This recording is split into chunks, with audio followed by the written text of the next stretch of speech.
now. Starting fourth, they call him Lightning, the leading to unlock. Number 78 from Springfield, Massachusetts, Michael Hopkins.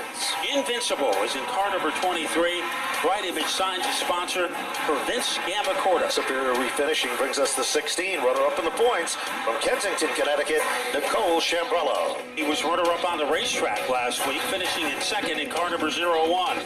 Dunleavy's Truck and Trailer Repair brings us Wicker Walker, Johnny Walker. And then it's the Riggs Ditzler, number 29, for Trace Meyer out of Stratton, Vermont, winner of event number 1.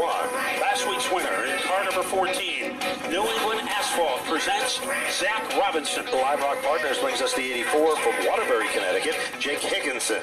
Then it will be car number 5 from Hamden, StanfordRe.com. Here is Chris Sanford. In the rental race car machine, the RAR chassis car from Reading, Massachusetts, Richard Cirillo, car 33. Then it will be a rookie competitor, car number 11, in the Haidar construction machine. He's from Woodbury, Travis Haidar, and we are off and running. Rounding out the field, George Bissett, the 39 junior, Paul Borden, the 53, and Larry Charbonnier with the number 22. Out in front, they called him Lightning. The guys in the welding department here at the Speedway gave him that nickname, and he is at the front of the class and quickly pulling away from the competition.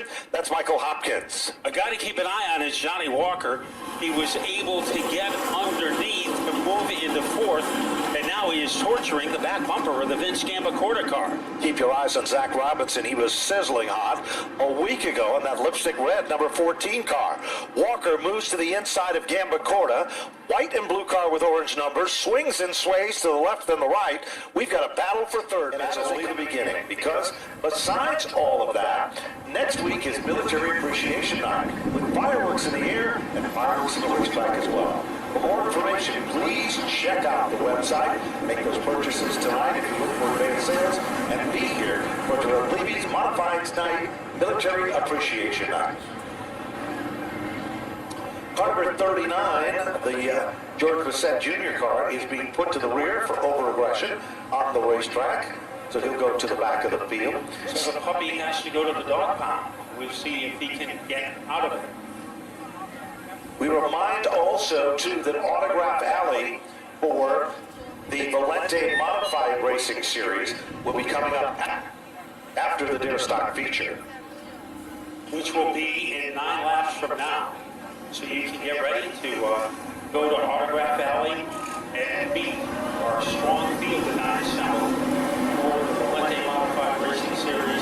It's opening night for that division, but it's race number 3 for the Dare Stock, so this is going to be a very crucial restart between Mike Hopkins, car number 78, a guy who has a perpetual smile on his face here when he's in the paddock at Stafford, and Johnny Walker, known for his wicker hat and his heavy right foot, the defending champion of the Dare Stock division. And of course, the point leader of the big contender, Zach Robinson, row number 2 in that number 14 car. Here they come, rumbling off turn number 4. The green flag is out, and Hopkins, with a little more giddy up in the 2-house machine, pulls away, but the guy who sneaks into second is the point leader, but guess what? Everybody was a little bit too rambunctious. That's going to tighten it up, and of course, we remind you that here at the Stafford Motor Speedway, Tom Fox is the director of race operations, who keeps the playing field fair, and Scott Tapley is the race director. Both of these highly respected individuals are on top of their game from Race Central here at the Stafford Motor Speedway.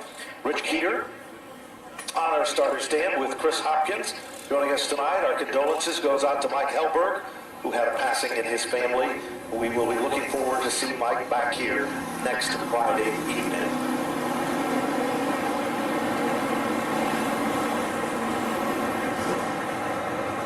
So we'll see if the 78 Hopkins can get the upper hand again. It's not going to be easy, as Johnny Walker, not only is he a champion, he likes to help other competitors out. So a pretty good sportsman. Driver car number 01, Zach Robinson. He is in that lipstick red car, and he hasn't just made a fashion statement, he has made a racing statement. Certainly has. Comes from a great racing family. Let's see what's going to happen this time. The green comes out of Walker on the top of number 5, and a 16 of Chamorro get crossed up. But everybody's headed in the right direction, and we are side by side in a bid for the lead. Hopkins, Mr. Lightning on the inside. On the outside, Walker, defending champion. And here comes Zach Robinson. A threesome. Headed into turn number 1, and guess what, man? Half of the event is over. He saved the best for last.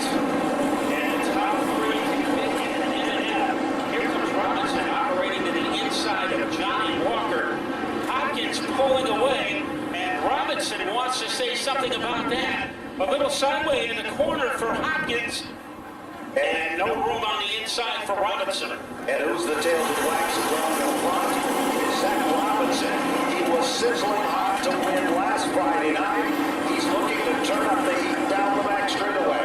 Hopkins leads by about half a car as they work their magic on turn number 4. Here comes Zach Robinson, bottom shot move, and right there with him is Walker as they come to the stripe. As Robinson trying to torpedo his way. And Zach Robinson was back in front with 6 laps to go. Johnny Walker making a statement. Johnny Walker is hunting down the back bumper of Zach Robinson. Robinson still leads him. Here comes Hopkins on the outside. Hopkins doesn't give up. They swing and they sway off turn number 4, but at the stripe it is still Zach Robinson looking for 2 victories in a row. But Hopkins is still digging in. Now Dan McCoy has moved in. Trace fires 5 cars contending for the number 1 spot. Robinson and Walker battled for the lead a week ago. The intruder, Mike Hopkins, advantage to the outside. Can he keep it? Power surge by Zach Robinson as they zipline their way across the line. Almost at even with a slight advantage to Zach Robinson. Zach Robinson keeps digging in. He tries to hold off the opposition.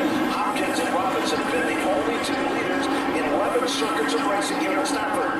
Here comes Walker again. Gamma Corner is back in it. Myers is back into it. They run clean and off the turn. This time, Robinson has the biggest lead he's had so far. 5 contenders with 3 laps to go. Robinson trying to extend his lead over Walker. And here comes Johnny Walker. He remembers what happened a week ago. Can he track down Robinson? Can Hopkins make a comeback? And look at Trace Meyer. He is exploding to the inside of Vince Campocorda. 2.5 miles left in this one. Obstacle sticks are up as they cross the stripe. It's still Robinson. Looking over the back. Campocorda. He's still trying to look over Trace Meyer for that 4th position. Nothing happening yet. And George Bissett Jr. is coming back to the top 6 after an early penalty. 13 laps now. This time on turn number 4. The white flag is out. It is Zach Sylvester looking for back-to-back victories. He's setting a blistering pace in the final half mile. As Robinson has a comfort zone. Can he keep it? Walker, could this be his last hurrah? As they BB their way into turn number 3, Walker has a chance, but Zach Robinson has the lead. He did it 1 week ago. He's going to do it again if he can just hold off Walker. Off turn number 4, Zach Robinson is back in the winner's circle here at Stafford. 2 in a row. Walker will finish for the Robinson family, and the Bennett family securing the impressive victory here as well. Coming up next on tap, the Modified Racing Series will be an Autograph Alley signing autographs. These autographs are absolutely free. Autograph Alley is located behind the small grandstand area next to the Romley booth. Our next feature event on tap will be the limited late models. But in just a few short moments, Matt, we're going to go to Napa Victory Lane and meet and greet our top 3 finishers. In tonight's presentation, as our good buddy John Gates from Westerly, Rhode Island, is down there in the winner's circle. John? Zach Robinson, 2 wins in a row, man. The number 14 car was absolutely flying again tonight. Congratulations. Thank you. I don't even know what to say at this moment. I mean, this car's been good all year right from the start. There's one person I gotta think a lot, and that's Joe Rocket. I mean, he gets the setup right on every week. My family, my friends, everybody, the Stringer family, my grandparents, my mom and dad, my stepdad, my stepmom.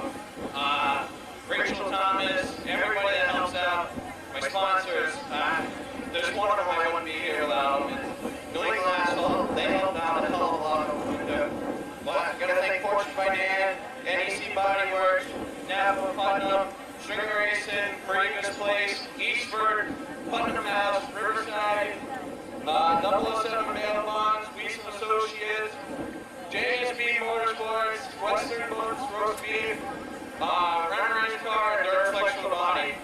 Zach Robinson goes to victory lane 2 times in a row now. Congratulations, Zach. What a win, what a run tonight, 14 car. Let's talk to our second place finisher, Johnny Walker.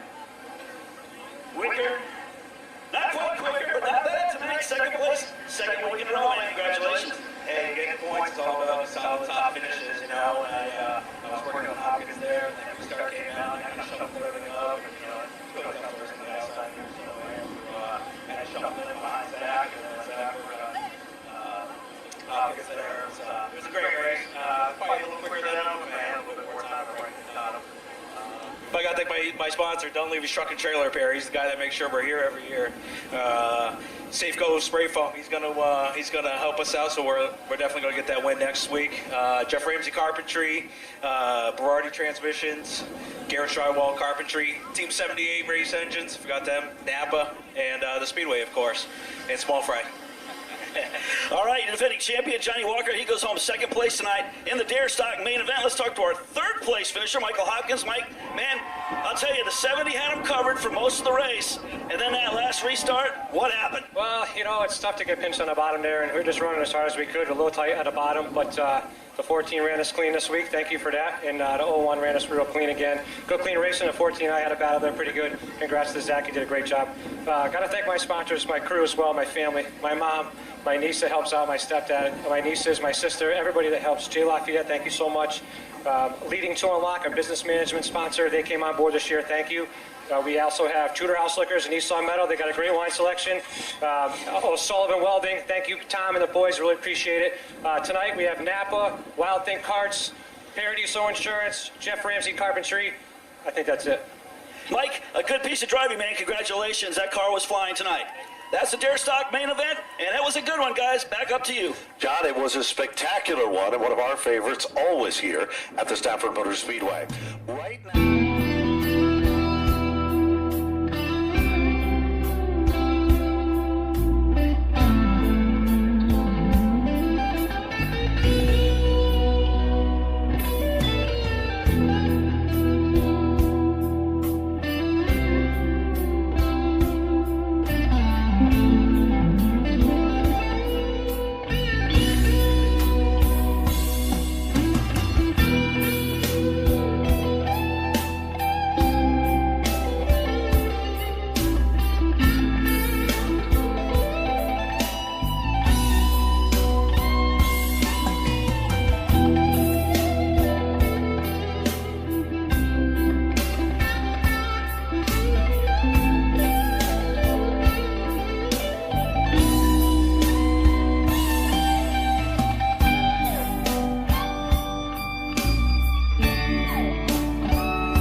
Connection machine for Brian Narducci. Then it will be car number 59. He is back behind the wheel of the Clement Motorsports car, Matt Clement. Doug's Home Improvement brings us the 21 from New Salem, Mass, Doug Phelps Jr.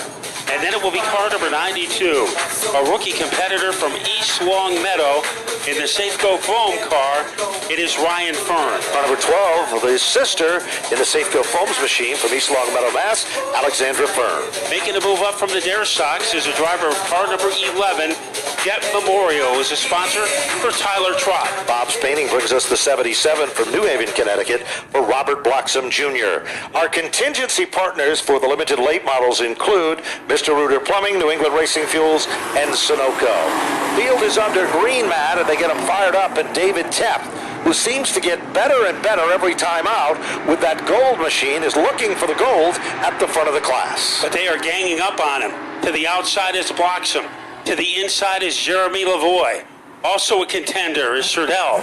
As they swoosh their way off the corner, Provost trying to keep up with the 04 of Albert Saunders. But here comes Lavoie. Power move as he blurs his way into the top spot. Lavoie made the Timex timely move of the event already with 1 lap in. He moves into the second spot. Teff gets bounced around, but he manages to try to hold on, but loses several positions on the racetrack. Here comes Brian Narducci. Right there with him is the 4 car of Cliff Saunders, also trying to thread the needle through traffic. Provost, who had a tough night a week ago, Matt, he's already up to the top 4. He come to race, and he come to race hard. That's a pretty sharp needle for Cliff Saunders, but he is unable to get underneath Brian Narducci. At the front, Jeremy Lavoie has led laps before, but has been unable to lead lap number 20. Right now, he has a sturdy advantage over Robert Bloxam III. Fastest car on the racetrack is the Bloxam car, 21.899. Back to the front of the class, the Lavoie family have been running race cars for a long, long time. 3 generations of them have raced, and he is a graduate coming up through the ranks from karts to the dare stocks and now the limited late models. Narducci's trying to hang with Provost, a former champion in this division. With the Saunders twins, same can be said about them. They're the best of the best when it comes to limited late model action. As they swoosh their way into turn number 1, it is still Jeremy Lavoie in front. A guy to watch is Brian Narducci. Remember, he won on opening weekend, and he is narrowing the gap that separates him from the back bumper of the Dwayne Provost car. So they rumble off turn number 4. Back to the stripe they come. Lavoie is still in command. All of a sudden, Narducci is starting to gain some ground, and it's showing in timing and scoring. Last time by, Narducci 21.768, and that was the fastest lap of the race, Matt. And keep an eye on Albert Saunders as he is able to explode underneath the 12 of Alexandra Fern. So Alexandra Fern having a good run. Remember, she did a week ago and fell into trouble at the end of the race. With the Florida man, please go to the Speedway office. Down the back straightaway, Provost has reeled in on the number 87 of R.J. Surdell. Brian Narducci moves in, makes it a 3-car bid. Caution is out. We've got one around. Top of turns 1 and 2, and that'll bring out the yellow with 7 laps now showing. You can win some very good prizes. So the only way you can be eligible for our gift bags is by purchasing a Pit Stopper program, and you will be an instant authority on everything that is Stafford. And that'll be coming up after the SK Light feature event. So get those programs ready. You don't even have to leave your seat. Just signal to the program seller. They'll come directly up and assist and help you with that. So again, we hope that you'll take full advantage. Some great prizes to be given away as well. Don't forget also the inaugural MTS Modified Series comes to the Stafford Motor Speedway on Friday, June 2nd. That's Friday, June 2nd for their first visit ever to the half mile. Here we go. Back up through the gears. And Robert Bloxam working some magic in the outside of Lavoie. But turn number 3 is going to tell the story in this one, Matt, as Lavoie keeps digging in. But Bloxam just takes it in about 2 feet deeper in the turn, and that gives him some advantage as they come off the turn. 7 cars in a swarm. Boy, it's like Jeremy Lavoie called Call Before You Dig, because he is digging his way underneath the 33 of Bloxam, who had his best restart of the night.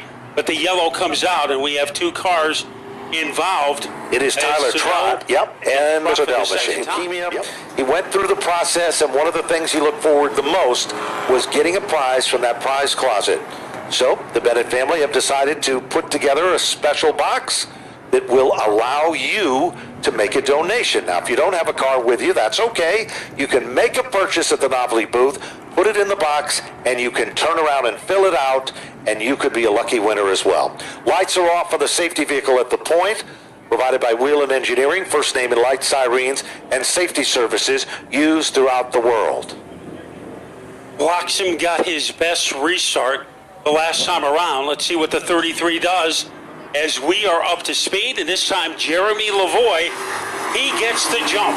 Alexandra Fern's car does not come up to speed as she is off the pace, and it looks like we've also got a problem with Doug Phelps's car, but he's come to a screeching halt at the bottom of turn 1, and that's going to bring out the yellow. As Doug Phelps never got going, so the family guy gets back. And a whole lot more. Vendors, concessions, they got kids with Power Wheel tracks that compete. The registration starts at 8 a.m. and the racing starts at 11.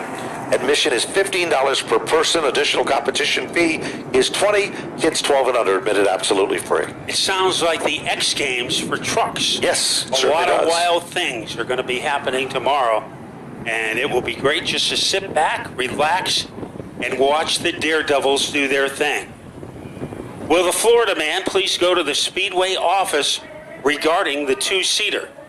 Here we go, about ready to get him fired back up again. Heater looks him over, and there is the green, and Bloxham seems to have a slight advantage, but when they get into turn 2, Matt, it's deja vu. Looks pretty much the same as what we saw in the last restart. Here comes Lavoie all over Bloxham like a clinging vine. Provost getting to the inside of Brian Narducci. Now Albert Saunders, he was back in the middle of the pack for most of the race, but he has advanced to the top 5. There's no question about it. Brian Narducci is digging in hard at the outside.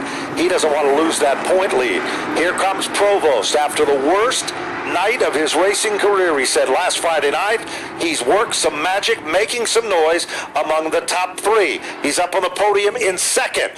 Lavoie can almost feel the heat of the radiator as he's moving in to challenge for the lead. 13 of 20 now complete. Lavoie on the outside. Provost has an alley to the inside, but we have a problem in turn 1, and that's Ryan Fern, who is backed up against Gambacorta. Remember, Gambacorta got involved in an early incident in that race. Had to come from the back, and he almost went from the back to the front in mind-boggling fashion. So 30 laps for the late models, but we will be coming up. But we have a lot of racing left in this one, and a war taking place between Jeremy Lavoie and Dwayne Provost. Well, it looks like we're going to get him fired back up again here. 13 of 20. Up on the board. And again, that pace car dives to the center of the infield. Here we go. This time, Lavoie has a slight advantage. Provost is there, and look at Brian Narducci. He's trying to bump draft with Provost to try to maintain and work his magic and get to the front as well. Bloxham is there, and now here comes the Albert Saunders number 04, always a factor in this division. 5 cars, make it 6 cars, run under a blanket off turn number 4. And car number 6 is Cliff Saunders, last week's winner. He is showing some late firepower. Lavoie slipping away. We didn't expect to see that. Jeremy Lavoie has cleared both the 88 and the 33. Now Robert Bloxham, he will excavate his way underneath Provost. There's no question about it. He runs to the bottom of the racetrack. Rim rides coming off the turn. Bloxham is trying to make the magic down underneath.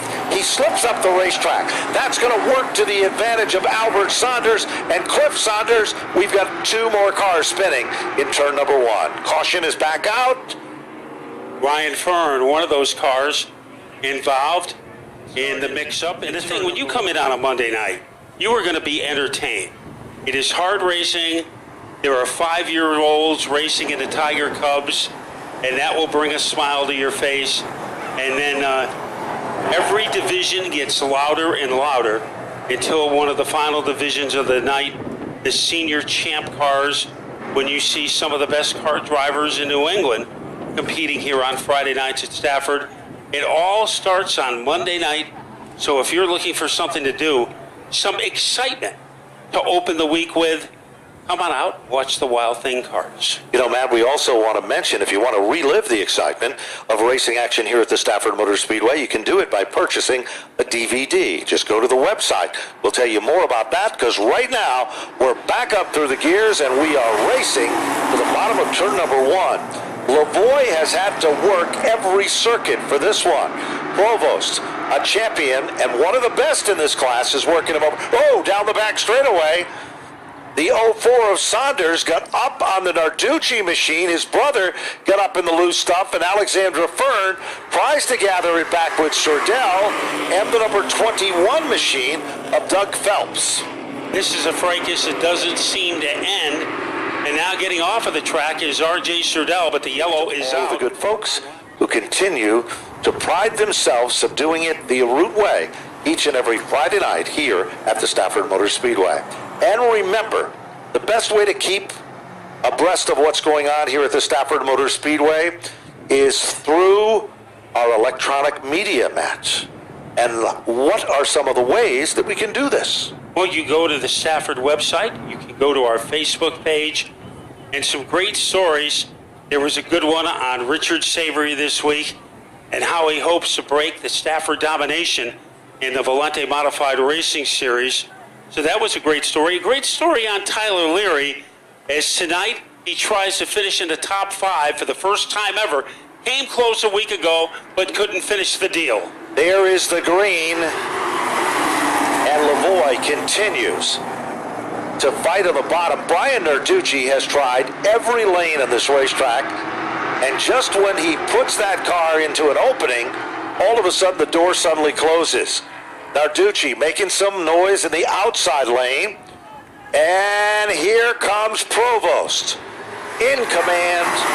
Lavoie has to settle back in second, but it's not over with yet. Here comes Bloxham and Narducci for the 3rd spot. Here comes Lavoie trying to get his groove back. He's got inside position, trying to put the squeeze on his Provost. As they avalanche their way off the corner, it is still Dwayne Provost in front with 2 laps to go. Lavoie keeps it tight to the inside. Provost tries to bring the car down. They cling and they clang off turn number 2. Off the turn, Lavoie keeps digging in. Lavoie is hungry for a victory. Provost is there. Narducci is there. Bloxham is there. They come back to the stripe back. 1 lap to go. Cavalry charge on the final lap. Provost hanging on for dear life on the outside. Here comes Lavoie trying to rocket his way into the lead, and he moves in front. Down the back straightaway, Lavoie is going to lead the money lap into turn number 3. Provost is glued to his back bumper. Gives him a shot, lets him know he's there. Ladies and gentlemen, off turn number 4, Jeremy Lavoie will take down the impressive victory. Dwayne Provost with the Lavoie family as well. And tonight, they earned it. They did everything they can the hard way to be the dominant factor. And what about Provost? Remember a week ago, he told us, Matt, about his situation, and it was, he said, this was the worst night of my racing career. And we talked about it before, that we seldom see him involved in a jingle like last week that took him out of the competition so early. Yeah, he went from oblivion a week ago to getting an ovation today. So a well-earned second place for Dwayne Provost, coming very close to an electrifying victory. Well, now our attention shifts to Napa Victory Lane. Our good buddy John Gates is down there with a very ecstatic feature event winner. Okay, ready to climb out of that beautiful Aspen Hill Farm Ford Fusion. Here he is, your winner, Jeremy Lavoie. Jeremy, climbing out of that car, man, I'll tell you what, a masterful piece of driving tonight. Congratulations. Man, they really made me work for it with all those cautions. Those restarts were close, but I got to thank everybody for running up clean. You know, it's a great group of drivers up we have here, and, you know, I got to thank my sponsors, Aspen Hill Farm, Silcar Corporation. I had Jimmy Ward here at the track help me out with some fuel at the beginning of the year. I got to thank him for that. And this win's for my mom. She's not here with us. We lost her at the end of 2015, and this one's for her. This is definitely for her. I'll tell you what, Jeremy, that last restart, man, you had to be sweating there because Dwayne got around you, but you just kept on fighting. Oh, it was frustrating. You know, restarts are always dicey, but I got to thank Dwayne for running us clean. I mean, we've ran him clean. He runs me clean week in, week out. So, man, I love this. My first one in limiteds. We worked hard for this. Started 2014 and finished second last year, but we did it. You know, we're winners in the limited late model division. There it is, Jeremy Lavoie, man. Congratulations on that beautiful number 6 limited late model. Let's talk to our second place finisher, Dwayne Provost. Dwayne, man, the 88 was rocking tonight. Good job. Second place, that last restart. Looked like you had him, but he came back and got you. Yeah, it was real close. It was great racing up there with Jeremy, and you know, we were both kind of going back and forth there, and he kind of snuck it in at the end. That's completely fine. That was a great race. Happy to finish second over last week from the damage. Just glad to come back and keep it in one piece and work on it, get a little bit faster for next week, and take it from there. 88's looking good. How about some sponsors? Yeah, I want to thank Team Lincoln Ludlow in Enfield, Michael Ficini Law Firm in Springfield, Joe Koziel, JollyJoK.com, and all the contingency sponsors that we have, Napa, Sunoco, 32 Signs, all the ones for this division are great. Thank you. Defending champion takes home second spot, Dwayne Provost. Congratulations. Let's talk to our third place finisher, driver number 33, Robert Bloxham the third. Good run, Rob, man. Third place, podium run. You got to be pretty happy. Yeah, it's pretty good.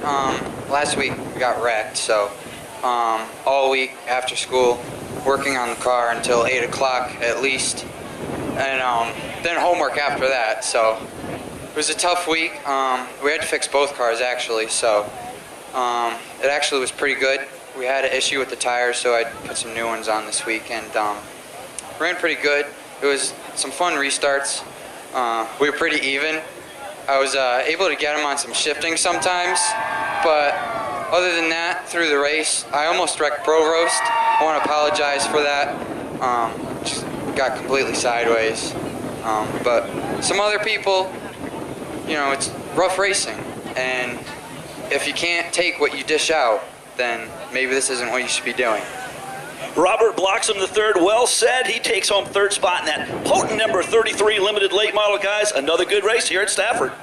Certainly is, and we now are seeing the War Wagons come out of the paddock area. The next feature event on hand will be the late model division. Now, the story here is on Sizzler Weekend, Josh Wood.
Another stellar competitor, Michael Ray. Last week's winner is in car number 16. Alpine Tree Company is the sponsor for the Magnum, Michael Bennett. Winner during Sizzler Weekend, Flamingo Motorsports, Brad Auto Machine, the Bob Peterson car number 17 from Palmer for Josh Wood. This driver had a great run a week ago in his first 50-lap race.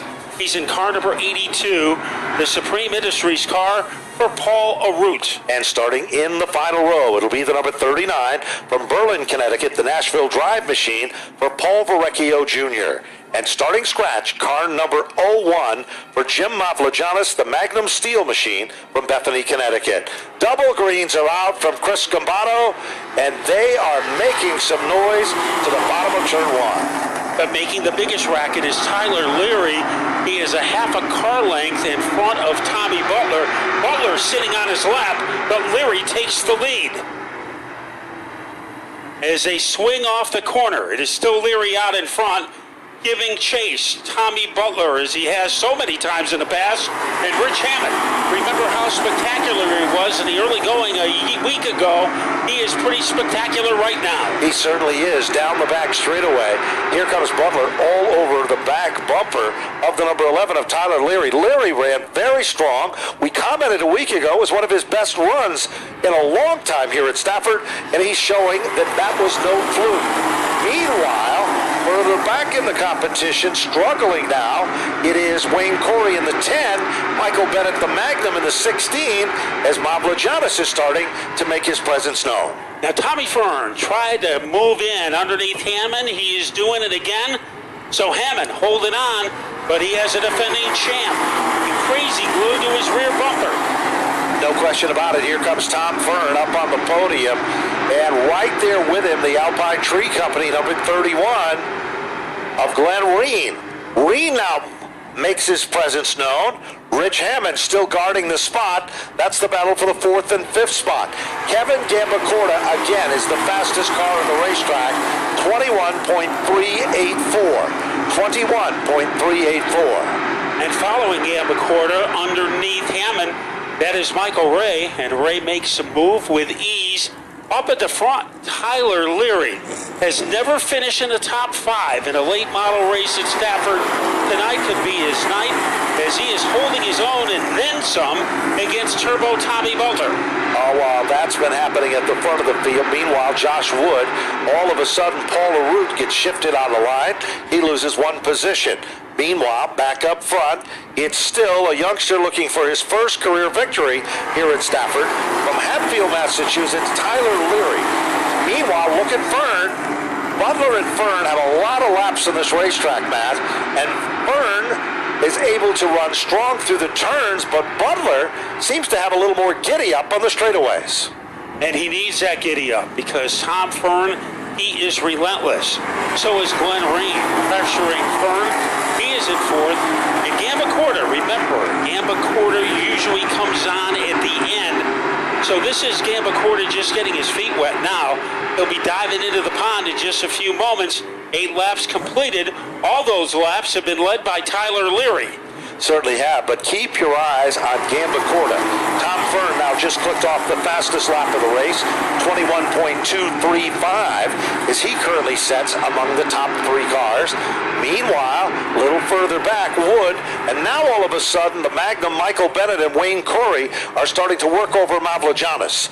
That is a battle that is raging for the 8th position currently on the racetrack. A little stiff arm applied by Bennett. It didn't work. Mavlogianis still has the spot. So trying to bury his way underneath the 01 is Michael Bennett, and that didn't work either. So Mavlogianis started from the rear, but when you can hold off Michael Bennett for a while, you know you're doing something right. Meanwhile, Tom Butler's car gets shuffled to the bottom of the top 6 now, currently with the number 4 car. He was very strong, just a few laps to go. 10 of the 30 laps now complete. Fern is trying to become the tail that wags the dog here as he closes in on Leary, but Leary has a nice lead, and his laps are very consistent. Last time by, 21.724. Fern turned to 21.562. And then, of course, the number 31 machine of Glenn Reen still sitting in the 3rd spot. Yeah, Leary leading by a light pole over Tommy Fern. Fern has been known for late race heroics. Maybe the battle to keep an eye on is for 3rd and 4th. Reen is there, but ready to knock on the door is Gambacorta. So Reen could have his hands full, as here is Gambacorta.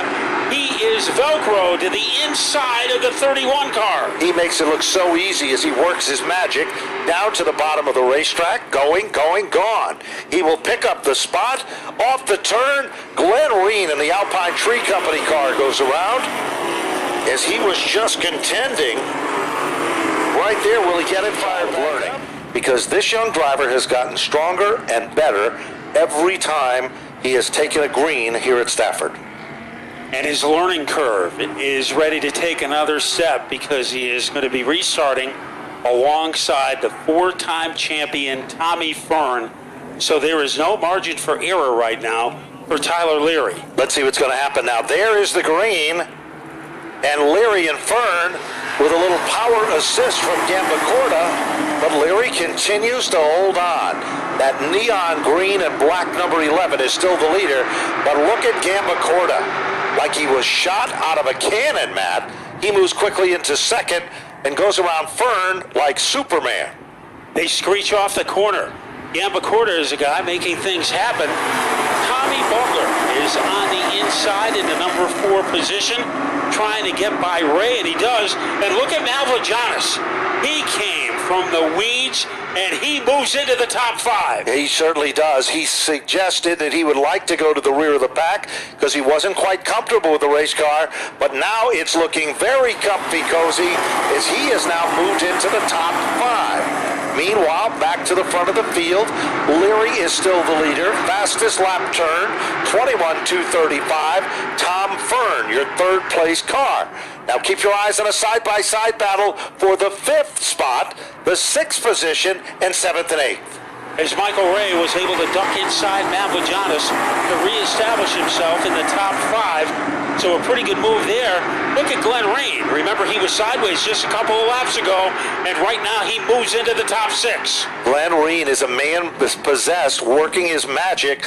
Meanwhile, Mavrogiannis drops back to the 6th spot, and Michael Bennett sets in the 8th position. Little further back, Paul LaRue with Wayne Corey Jr. and Rich Hammond. 17 laps, just 2 laps past the halfway marker in this one. Things are settling in, and now Josh Wood and Mavrogiannis are in a side-by-side battle. That's the battle for the 7th, 8th, and 9th position. And scraping his way underneath Mavrogiannis is Josh Wood. Let's see if he can maintain his edge as they go into turn number 2. And it looks like Wood is going to be pulling away. Now Bennett attacking the back bumper of the Mavrogiannis car. The feel-good story of the race has been established by Tyler Leary. And the interesting thing, the margin between he and Gambacorta has remained about the same for the last 5 laps. The last circuit by, he turned to 4.73, and Gambacorta turned to 4.37. So Gambacorta, by timing and scoring, is just a bit quicker. But is he quick enough to be able to get around Leary, who continues to hit his mark lap after lap in the Amherst Trucking number 11 machine? What a good run for this young, talented driver, Tyler Leary. But now remember, this is Gambacorta time. He usually comes alive during the final 10 laps of a race. All by himself in 3rd is Tommy Fern. So he has dropped off the pace of our top 2. And then we have a battle. Tommy Butler and Glenn Reed bombards his way to the inside, and he is able to napalm his way into the top 4. The Alpine Tree Company, number 31 of Glenn Reed, is up to the 4th spot. Butler back up to 5. Ray is in the 6th spot. Wood for 7th. 8th position is Mavrogiannis. 9th spot is Hammond. And 10th spot is Michael Bennett. And leading by the length of a banana peel is Tyler Leary. Continues to hold off the determined Kevin Gambacorta. Leary running for his first ever Stafford win. Gambacorta, he has designs of a championship. Now getting closer to Fern is Glenn Rain. Nobody has passed more cars in this race than Glenn Rain. Certainly has. He's overcome all the opposition, and he is getting quicker, by the way. 21.378. That's almost 2/10 quicker. So he is really, really coming on strong. 25 as they cross the stripe the next time by. They'll be into the final 5, but look at Rain again. Bottom shot move down underneath Fern. Will he be able to move to the podium, Matt, as they head down into turn 3? And he is going to strut his way underneath Fern. The fastest car on the track belongs to Glenn Rain. The margin between Leary and Gambacorta remains the same. Down to the final 5. Leary having the ride of his Stafford career, holding off Gambacorta. Can he do it for 4.5 more laps. There's no question about it. This kid has done his homework, and he's been showing it. When you can hold off Gambacorta here at Stafford, that's saying something.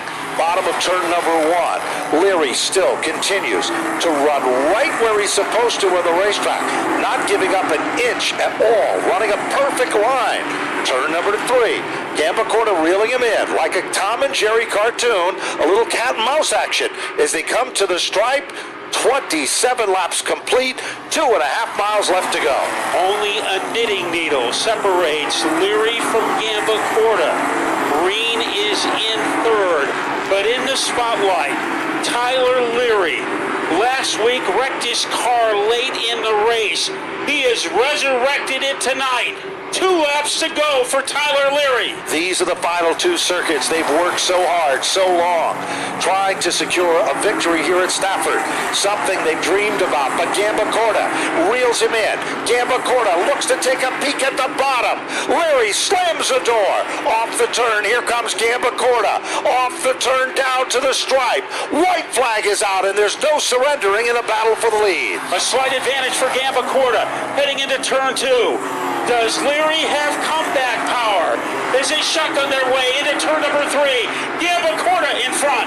Deep into turn 3. Gambacorta with a power move with 1 lap to go. Kevin Gambacorta will take down the impressive victory. Leary will finish in second. Glenreen will finish in third. Tom Fern for fourth.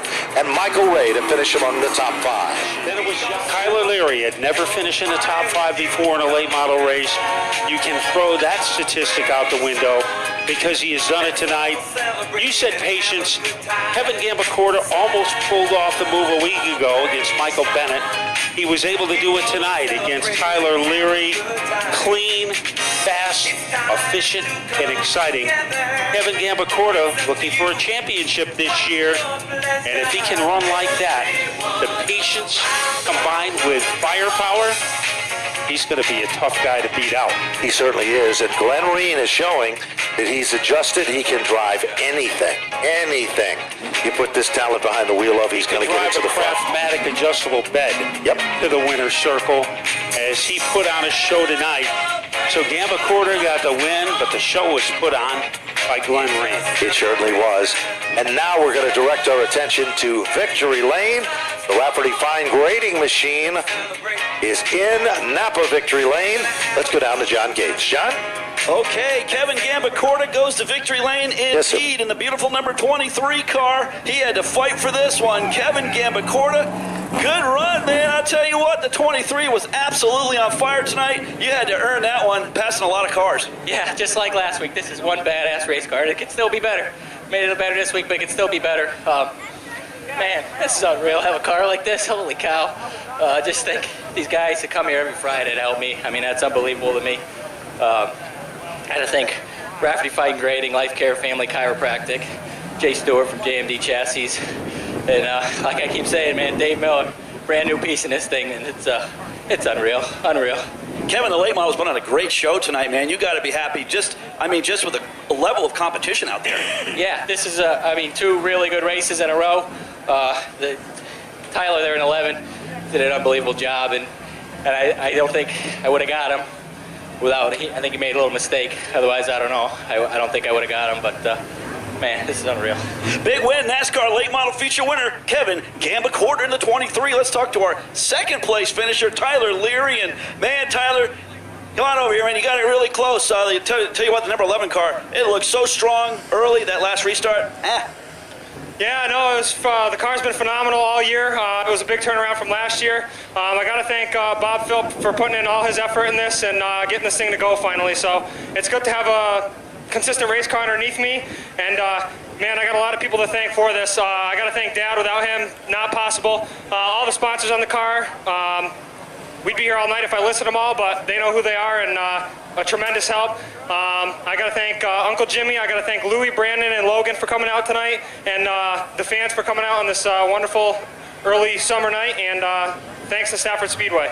Yeah, no doubt about it, Tyler. I'll tell you what, you made the podium tonight, second place. Congratulations. I'm sure we're going to see you in victory lane real soon in that number 11 car. Let's talk to Glenreen. He come home third spot. Man, Glenn, that car had a lot of power there in the last half of that race. What happened? What brought you down to pit road, first of all? Well, first off, I can't thank the good Lord enough for the opportunity to be with this awesome team. RRC gives 110%. We cannot seem to shake this bad luck we got, but last week it was my fault. This week it was just, bad luck. We had a flat left rear. I could feel it going down. I was hoping we could make it to a caution, and it just spun out. So huge thanks to this whole RRC, guys. They worked real hard all week to get this thing back together. Life Care Family Chiropractic, Wheeling Engineering, Ruby's Liquors. I'm actually going to go there and celebrate tonight. We'll have to get some. If you guys up there want to get some, meet me there. I got to thank all these guys.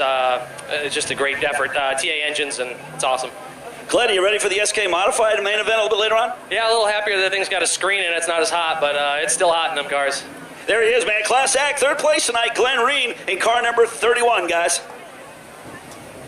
Congratulations goes out to those 3 top finishers in our late model feature event. Well, coming up next, if this was a regular Wheeling All-American Series Friday night program, we refer to them as the fastest division of the night, Stafford Zone.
Motorsports, car number 48 from Beacon Falls, Connecticut, starts 26.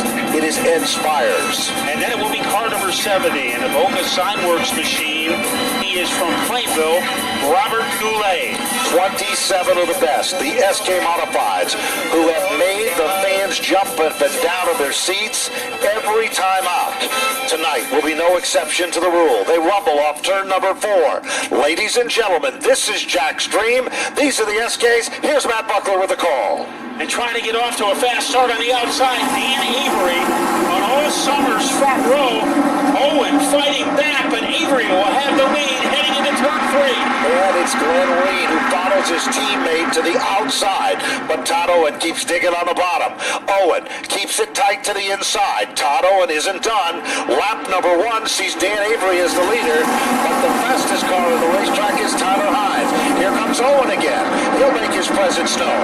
Look a little further back, a guy that turned some heads last week is the number 99 car of Rowan Pennick. He said he waited too long, but let's see what he's doing as he's coming to the front as well. He is able to get away from Cam McDermott in car number 5.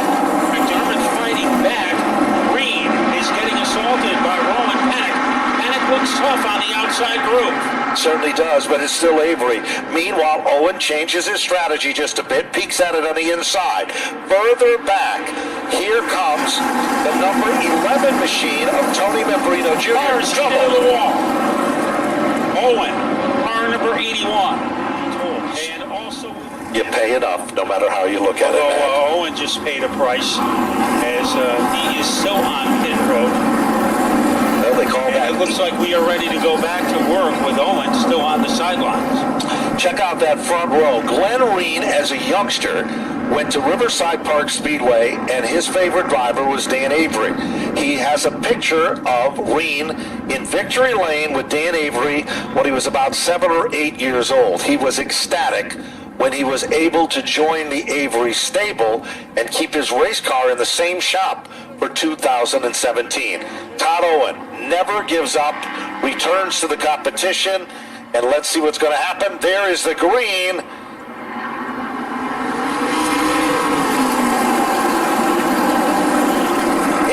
Avery got a little help, but look at Reen on the outside capturing the lead.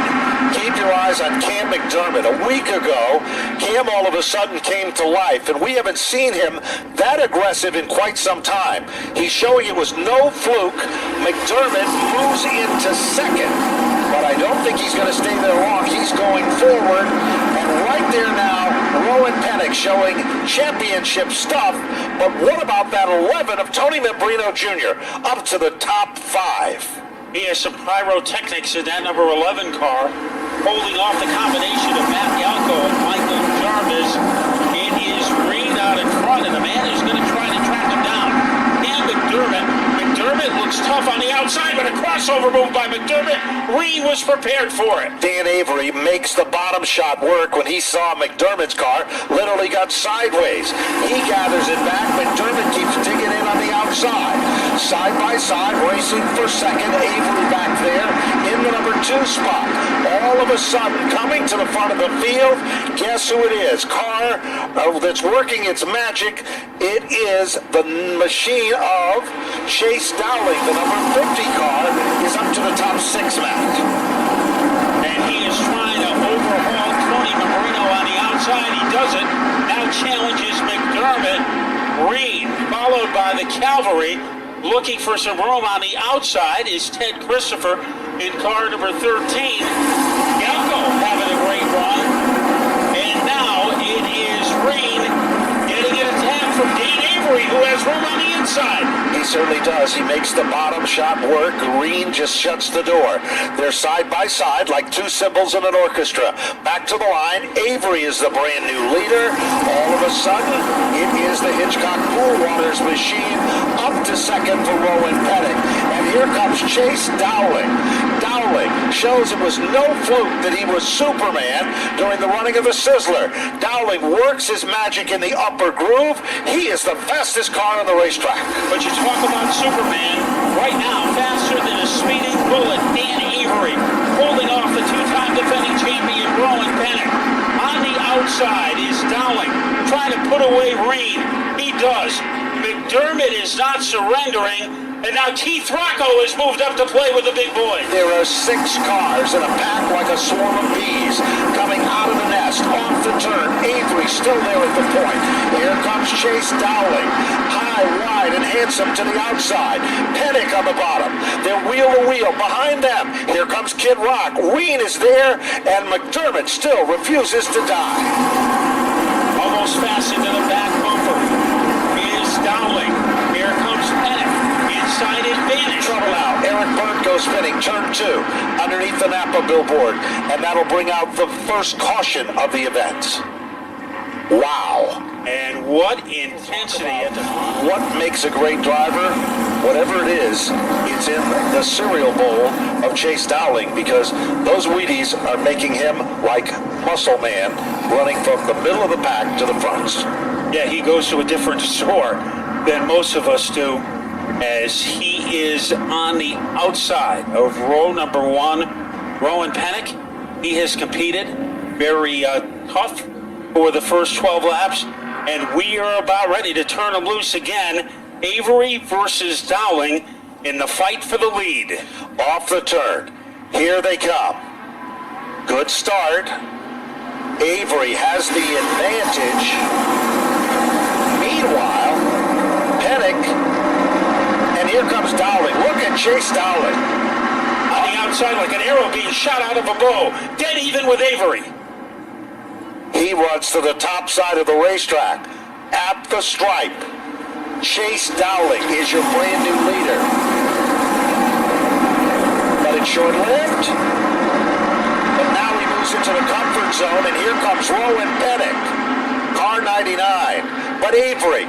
They say you can't teach an old dog new tricks, but Avery is showing that, and here comes Keith Rocco. Car number 88 started 12th. Fastest lap of the race turned by Ronnie Williams, 19,176. Second is the hot spot, Matt. And it's Avery on the inside, Panic to the outside as they thunder into the corner. The wild card in the equation, Keith Rocco, as he dives down low looking for leverage. Glenn Reed is back in contention in car number 17. And while Avery and Panic are battling for second, Chase Dowling is able to pull away. While they work their magic off turn number 4, Ted Christopher is caught back in the 13th position. Trouble down the front straightaway. Car number 04 and the 66 goes spinning. A little do-si-do for Dylan Izzo, but he wound up pointed in the right direction. The same can't be true. So we go into double file formation, which means we will launch them in the next lap. Bowles is the last car to return out of pit road. 16 of 40 laps complete. Owen, after making 2 pit stops, has advanced into 20th place. So Todd Owen has picked up 7 positions since he was involved, since making his second trip to pit road. But things are going to get interesting. Chase Dowling on the inside, one of the youngest drivers in the field, and one of the oldest drivers in the field, Dan Avery, is to his outside. Here they come. The green is back out. Avery trying to fight back, but Dowling inches his way out in front, and here comes Rowan Pettick. But Dan Avery, look at Pettick. That's the move that Rocco likes here at Stafford, as Pettick has moved into second. Turn 3 was a joyride for Pettick, as now he will try to track down the 50 car of Dowling. Avery in third, and he is getting challenged by Kid Rock, and Rocco is almost vulnerable to Glenn Reed on the inside. Mike Christopher, he is starting to bang the back bumper of the McDermott car. Certainly has, and just stepping out of line, Michael Christopher and Ted Christopher, they're now got a good battle going on there. Galco is right there with them. Look at Pettick. Slingshot move down underneath Dowling. Off the turn, the lead change board will change at the stripe, but will it be short-lived or not, Matt? As here is Pettick trying to clear Chase Dowling. It is not happening right now. A good tomahawk move. We have McFrakis in turn number 2, and Eric Bart is in the middle of it again. The Flemke car was involved. The number 11 just come out of telling the field to cross over. S&S Paving has been on Chase Dowling's race cars since he started in racing. And the Scafora family, they've had some of the best drivers behind the wheel of that SK car and that SK team. This is a new car. A lot of people were surprised when Woody Pitkat didn't return to it this season. But when Chase Dowling won during the SK Sizzler event, Woody Pitkat was the first guy out there to congratulate him and that team. So they're a good group of guys from every angle. Here we go, Matt. Place your bets now in the high-stake game of poker that we call SK Modified Racing. Long way from over with yet. The green is out. Panic, a good jump. Can he maintain his momentum? And he is trying. That right foot must weigh about 5 tons. And now behind them is Keith Rocco. So we have 3 drivers going for the top spot. At the halfway, it's going to be Chase Dowling. But the real guy to keep your eyes on is Keith Rocco. And look at Dan Avery. Avery pulled from the outside to the inside, down underneath Keith Rocco. That's the battle for third. Rocco, with a power move, settles into the 3rd spot. Not going to stay there long, Matt. Here they come, single file, the top 5. And the first double file battle was between Glenn Reed on the inside, Cam McDermott on the outside, and we have a problem in turn 4 as Tyler Hines is on the infield and also in the grass. I believe that's Stephen Kopchik in the 31. Nope, that's the 70 of Bob Goulet, provided by Wheeler Engineering. This is a special presentation of Napa Auto Parts. The Napa Auto Parts stores on the right include Canton, Cheshire, Colchester, and Danbury, Connecticut. We salute our Napa know-how folks from those stores. Here we go. Turn 3. Dowling and Pennick. Eric Burt returns to the field. Here they come. Dowling stays tight to the bottom, and it pays off. Look at Keith Rocco, car number 88, as he dive bombs his way underneath. Oh, trouble out below. And we go back to yellow just as it was getting steamy. Bowles was in Rocco, said, shame on me if you get me once, but twice, I don't think so. But tonight, if you looked at last week, lap 21, and you look at now, looks the same where Christopher is and where Rocco is, doesn't it, Matt? Yeah, almost in the same place, just a week later. A very combative restart between Chase Dowling and Rowan Pennick. And Pennick is going to have to hang tough on the outside. We'll see if he can do it. Right now, the advantage goes to Dowling as he gets a little shove from Keith Rocco. And Rocco on his way to second. But Pennick has something to say about that. He certainly does, but he has got to guard that turn 3 inside lane because that is the power play shot. Look at Rocco. Meanwhile, Pennick in the outside lane, and Rocco moves into second. Glenn Reed, who gets his second wind, he tries to move down low.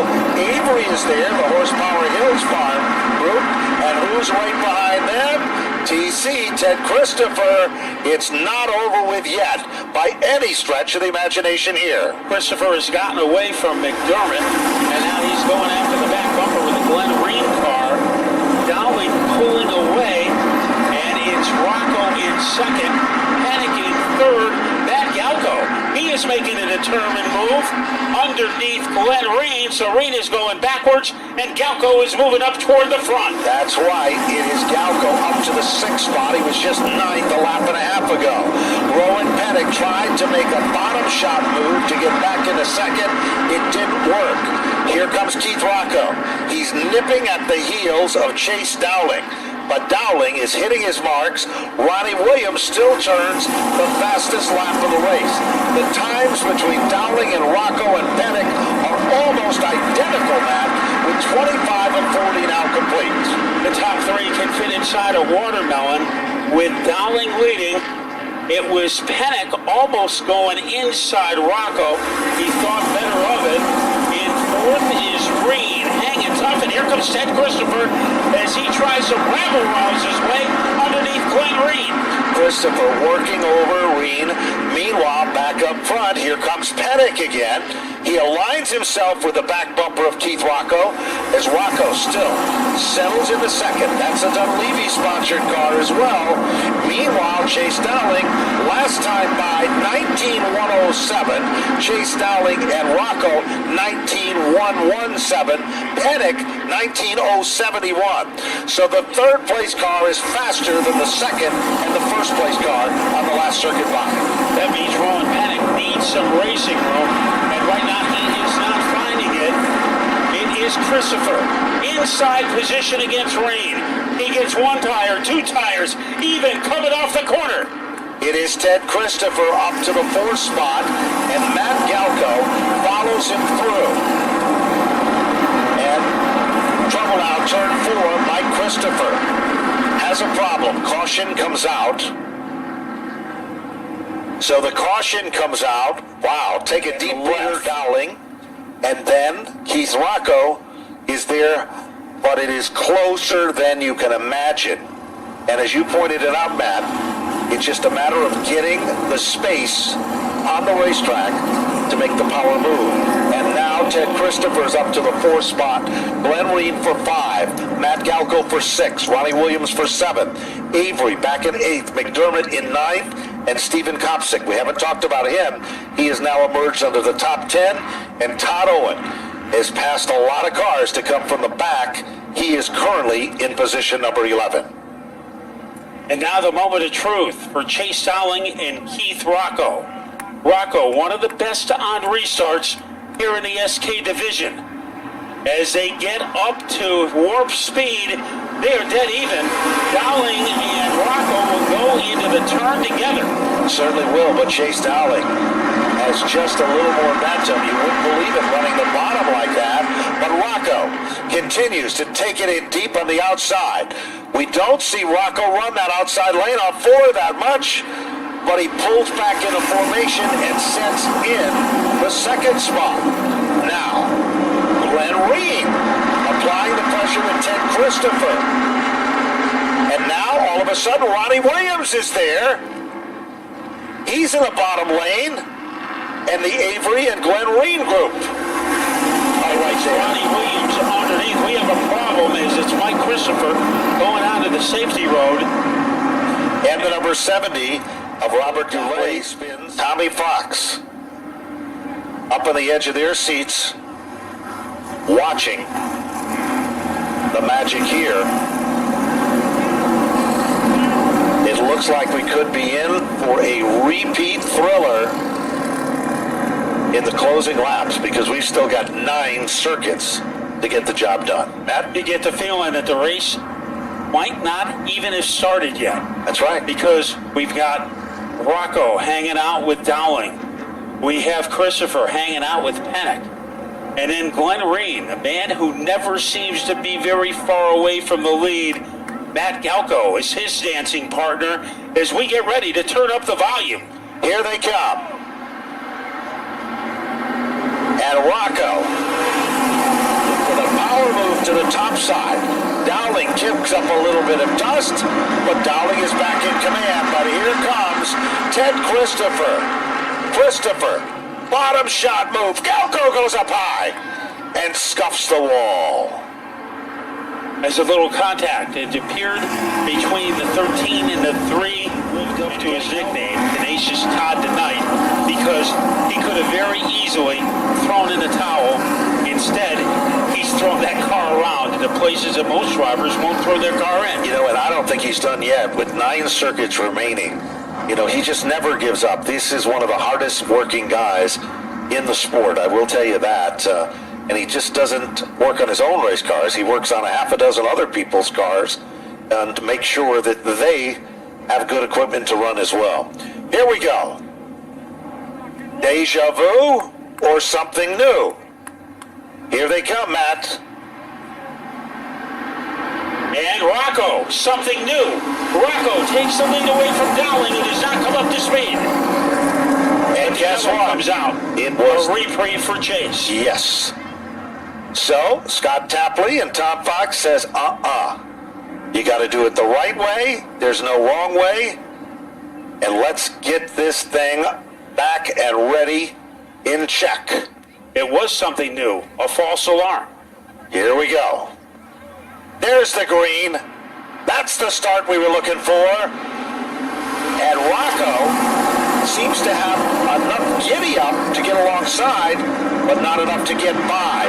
But look at Ted Christopher. Power move. Christopher to the bottom, Matt. Down underneath Rocco. And it is Christopher trying to take second away from Rocco. He does. Now Dowling knows that the 13 car of Ted Christopher is coming after him. Ted Christopher. If anyone thought that Christopher didn't still have a spark in his eye and know how to win here at Stafford, they were wrong. And he proved it last week, and he's proving it again here tonight. Gotta mention Ronnie Williams on the outside.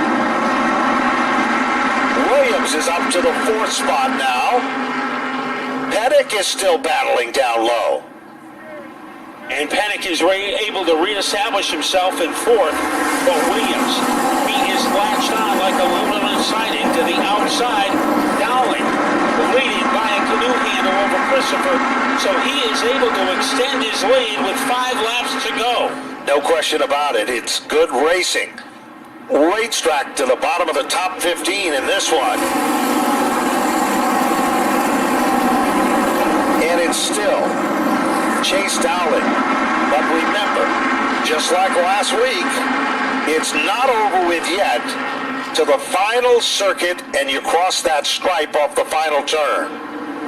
Remember, Christopher saved one last fastball for the end of last week's race. Can he do it again?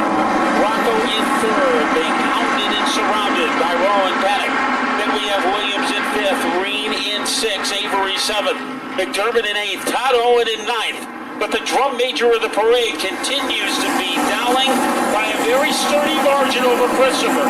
No question about it. Fastest lap of the race now goes to Rowan Paddock. Paddock tries to move down to the inside. Here's the popsicle sticks. 2 to go. Here's where it gets real racy and real interesting. Turn 2. Christopher closes the gap. Times almost identical on the last time by, Matt. How much energy does that number 13 car have left? Dowling holding him off. White flag lap. 1 to go. Can Dowling hold off Christopher one more time? Chase Dowling has been a master of setting the pace, but Ted Christopher, will he have a trick up his sleeve in the final 2 turns? Dowling has driven a perfect line. Chase Dowling wins his second event of the season at the line. Ted Christopher will finish in second. Keith Rocco for third. Rowan Paddock for fourth. And Ronnie Williams. Because Ted Christopher has really found something this year. But he really didn't have a great opportunity in the last couple of laps. That is how strong Chase Dowling was tonight. And in third, Keith Rocco.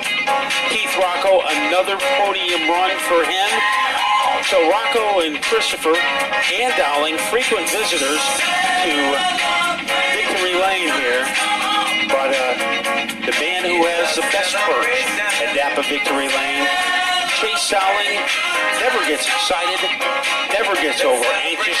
He just gets fast. And congratulations goes out to the Scovora family. A job well done once again here at Stafford. Chase Dowling, 2 out of 3 starts, 2 victory. And there he is, ecstatic in the winner's circle. Let's go down to John Gates. John? Chase Dowling, man, what a run. I'll tell you what, man, the 50 car was, you had a lot of competition behind you, man, and you did a heck of a job. Yeah, in the beginning there, it was a little funky. The outside, the past 2 races weren't really there, and I was a little snug in the beginning. I was like, I'll just make it work up here, and I got up to Rowan and Dan Avery there. And on the restart, I got him on the top, and my biggest thing was those restarts were killing me. It was like headbanging almost. I was like Keith and Rowan. I was like, it's going to be hard, but it makes it fun out here when you can race each other clean and have fun, and cars aren't getting torn up. So I hope we can do that all year along with Teddy, Keith, and Rowan. So I just can't thank the S&S Asphalt Paving, Flamingo Motorsports, Scavera, Adam Scavera, this whole crew. It's an unbelievable drive for these guys to show up. And Natural Designing, Spectral Oils, Pettit for the power, Doe Broker. Man, the list goes on and on. I can't thank everyone enough. Chase Dowling, man, good run in that number 50 car. He picks up the NASCAR Wheeling All-American Series SK Modified main event. Let's see if we can talk to Teddy Christopher, who finishes second. TC coming to the podium now. Hey, Teddy, man, good run. You had to come up from pretty much the back of the pack. Second place. Did you have anything for the 50? I would have liked to see another restart, but, we'll take second. We, used the same tires as last week, so I know they put tires on, so we can come to second and be there. We'll be good for next time. There he is, TC Class Act, takes home second spot in that beautiful number 13 car. Let's talk to Keith Rocco. Kid Rocco's third with the number 88, having a slight conversation here with Teddy Christopher over the maybe the handling of both the cars. Here he is, Kid Rock, third place. Hey, another podium, man. You got to be happy. The 88 is quick this year so far. Yeah, we're short that 1 or 2 spots every week, but got to thank John and Mayor Fano, Wheelers Auto, Doug Dunleavy Truck and Trailer Repair, Petter for the awesome horsepower, Pergola Performance Systems, FK Rod Ends, everybody that works on the car that can't do it without my team. Keith Rocco, another great run here in our SK Modified main event. And guys, I'll tell you what a race that was.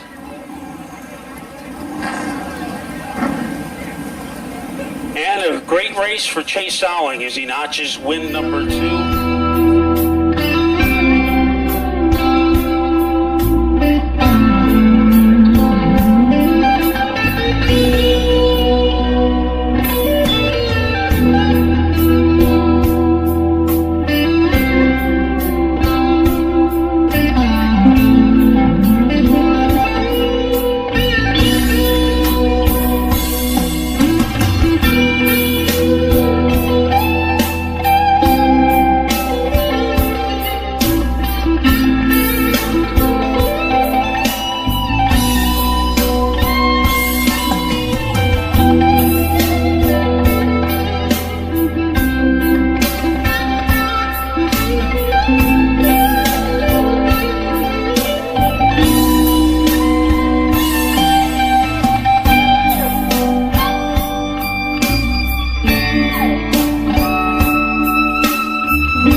It's Rick Williams in third, Daniel Wesson fourth in the points, and George Nasora rounds out the top 5 over Todd Doulard, Chris Matthews, Glenn Corner, Rick Dulac, and David Aroots.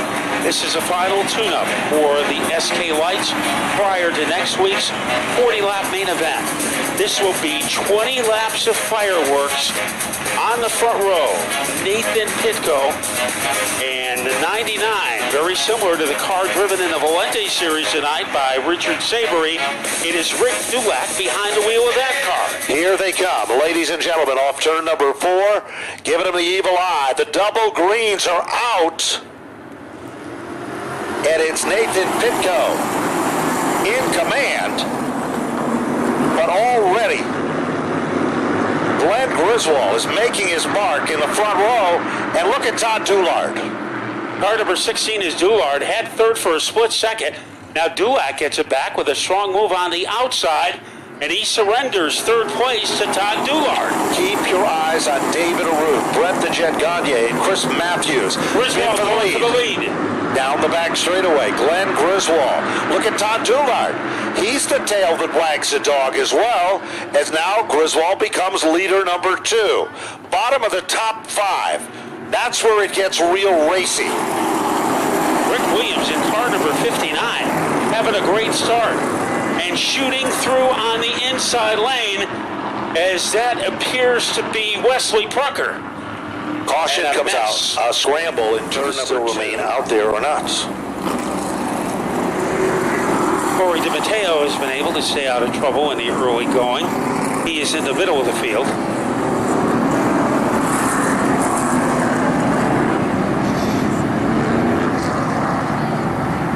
And you know what? I think John Gates had the quote of the night. It wasn't a very pleasant ride for Mr. Pleasant, was it? Well, he wound up in Baja country, so I guess it wasn't. Glenn Griswold is trying to get into the top spot. He has a tough double file restart against Todd Doulard. A good breakaway for Griswold, but here comes Doulard. He is going well on the outside. Just as impressive as he is, another big mover and shaker making its presence known on the outside is that 22 car of Wesley Prucker. This kid gets better and better every time out here at Stafford. Wesley Prucker now runs alongside of Williams, and Nasura is right there in the 5th spot. The mule kicking up his heels in car number 38, Nasura. He is in 4th, going after Doulard. The surprise of the night, perhaps, might be Rick Williams, who is running very strongly in 2nd, but he goes to the outside, and he gives up 2nd to the mule, George Vicera. Marcello Raffano has a problem off the pace down the back straightaway. Meanwhile, now emerging into the top 10, Jay Goff has moved into 10th, Corner has moved into 9th, and Corey DiMatteo has moved into the 8th position. George Vicera has very little open wheel experience. Gives a little smooch to the back bumper of the Griswold car. Now goes to the outside. And Griswold is able to hold them off. Rick Williams is strong 3rd. And Wesley Prucker still has some life in that 22 car as he roars to the outside of that number 16 of Doulard. Look at Nasura, a former Ted Christopher race car. Actually, he still owns it. He just won around Glenn Griswold like he had, well, the brakes on. Nasura is the brand new leader. And another mover and shaker to keep your eyes on is David Aroots in that 75 car, because he is all over Prucker, who's in the 4th position. 7 of the 20 laps are down. Meanwhile, the big dog in this class this season, Corey DiMatteo, is up to the 7th spot. He goes up on the top side of the racetrack. I think DiMatteo has a problem, Matt. As he is marooned in turn 4. So that car is stopped on the track on lap number 8. In 2 different divisions with 2 different drivers here at Stafford. Think about that one. Let's go back down to our good buddy John Gage. John? Okay, man, I got Marcello Raffano here. Man, I tell you what, rough night so far for the 88, but what took you out? It looks like we meant to spin on the right front, but man, I was just trying to work my way to the front. I mean, we started way deep in the field, and you know, just I caught out of luck, man. Tough deal, man, for Marcello Rufrano as the Indy car sits idle here on pit road, back up top. Thank you, and of course Jimmy Fuller has been turning the wrenches on that car, and they just haven't had any luck at all. Here we go again. Staring them down. Nasura and Williams, Griswold and Prucker, Arute and Doulard. Green flag is out. And Nasura again takes command. But look at Prucker working the outside lane. Rick Williams was able to get to the bottom of the track. Let's see if he can hold off the combination of Griswold and Prucker. So far, he is doing it. A little further back, 3 cars are involved in the jingle. The Pitco car, looks like the 13, Matt, is the second car involved. Out of these SK lights this year? Without a doubt. Ladies and gentlemen, make sure you buy a flyer next weekend because there's a bunch of giveaways for the fans also. So hang in there, and you're looking at $1,000 cash will be picked out of that. Wow, big bucks on the line. And then we've got 10 extra laps for the SKs. We just saw an incredible race. Add 10 to that, and it's going to be spectacular. Oh, yeah. I'm excited. I've been excited for a month solid. Dougie, we appreciate everything that you do for us with the modifieds. We know your passion. You love this form of racing. What do you think's going to happen here in this restart? Oh, it's going green, and it's going to be a good one. These guys are hungry. So Doug Dunleavy joins us here at Broadcast Central. Back to Mr. Auto Racing and Matt Buckler with the call.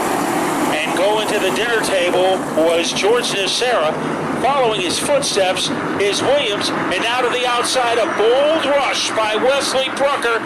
Here comes Glenn Griswold. The old warhorse still has a bounce in his step. Keep your eyes on David Arute also. He's right there with Prucker, and now Daniel Wesson has moved to the front of the field. We haven't even talked about him tonight. Griswold on the inside. Prucker is in a solid third, and here comes David Arute up to the 4th spot with the number 75 car, the Big Hoss Racing car, and right there with him comes Daniel Wesson. So the 92 is a factor. Jay Goff in car number 07. He is in the top 9. All by his lonesome at the front of the field is George Nacera. Inside position, Wesley Prucker trying to wrestle second away from Rick Williams. Prucker does a fine job of taking over the runner-up spot. Here comes David Arute from the high line to the inside line. David Arute making some noise for the 3rd spot. Arute down low. Williams still guards the position. Here comes Wesley Prucker, and we haven't talked about Beans with that number 33 car. He has been quiet in the early part of this race, but right now he's putting on some pressure against Daniel Wesson, expanding his lead. George Nacera going to the outside of Williams. David Arute, car number 75. It looks like he has some momentum as they swoop into the corner. Williams leading by pebbles over Arute. No question about it. He is even as they cross the stripe. David Arute has moved on to the podium in 3rd. Trouble now off turn number 4. Still looking okay. We're still under green. Out in front, Nasura. 2nd place, still held down by Prucker. Great run for there. And David Arute is up to the 3rd position. Then we've got a battle for 4th between the Williams car, Daniel Wesson, and the Beans car, car number 33. And Jay Goff trying to pick up a position behind them, leading by the length of a battleship. George Nacera Jr. trying to get his first ever open wheel victory. There's chaos a little deeper in the pack. Here is Wesson trying to fireball his way under Williams, and he pulls off the move. There's no question about it. It's Wesson up to the 4th spot. Veens now moves into position number 5. All of a sudden, Joe Graff, he seems to be strong in the upper lane of the racetrack map. Joe Graff has now moved into the top 7. As he was able to get by Goff. So a strong move there as he takes on Williams on the outside, and he is going to win that confrontation. But nobody is challenging George Nacera. He is 2 laps away from a victory. No question about it, but there's still a dogfight battle going on for 2nd on the podium tonight. Great run for Wesley Bucker. Same can be said about David Arute, who currently holds down that third spot off the turn. When they come to the stripe, white flag is out. George Nasora is less than a half a mile to victory lane. Could this be a coronation lap for Nasera? There's a big question mark hanging over second. Trucker has his spot. David Arute moving in, but the spotlight is on George Nasera in turn number 4, heading for victory. Off turn number 4, George Nasera has done it. Look at the battle for second. Bucker by inches over David Arute. Daniel Weston to finish in the 4th spot. Chris Veens to finish in 5th. Joey Graff to finish among the top 6. Then it was Rick Wesley Bucker. Now, congratulating George Nasora down there is Teddy Christopher, and he is just as ecstatic over that victory as anyone. David Arute going alongside and congratulating our winner.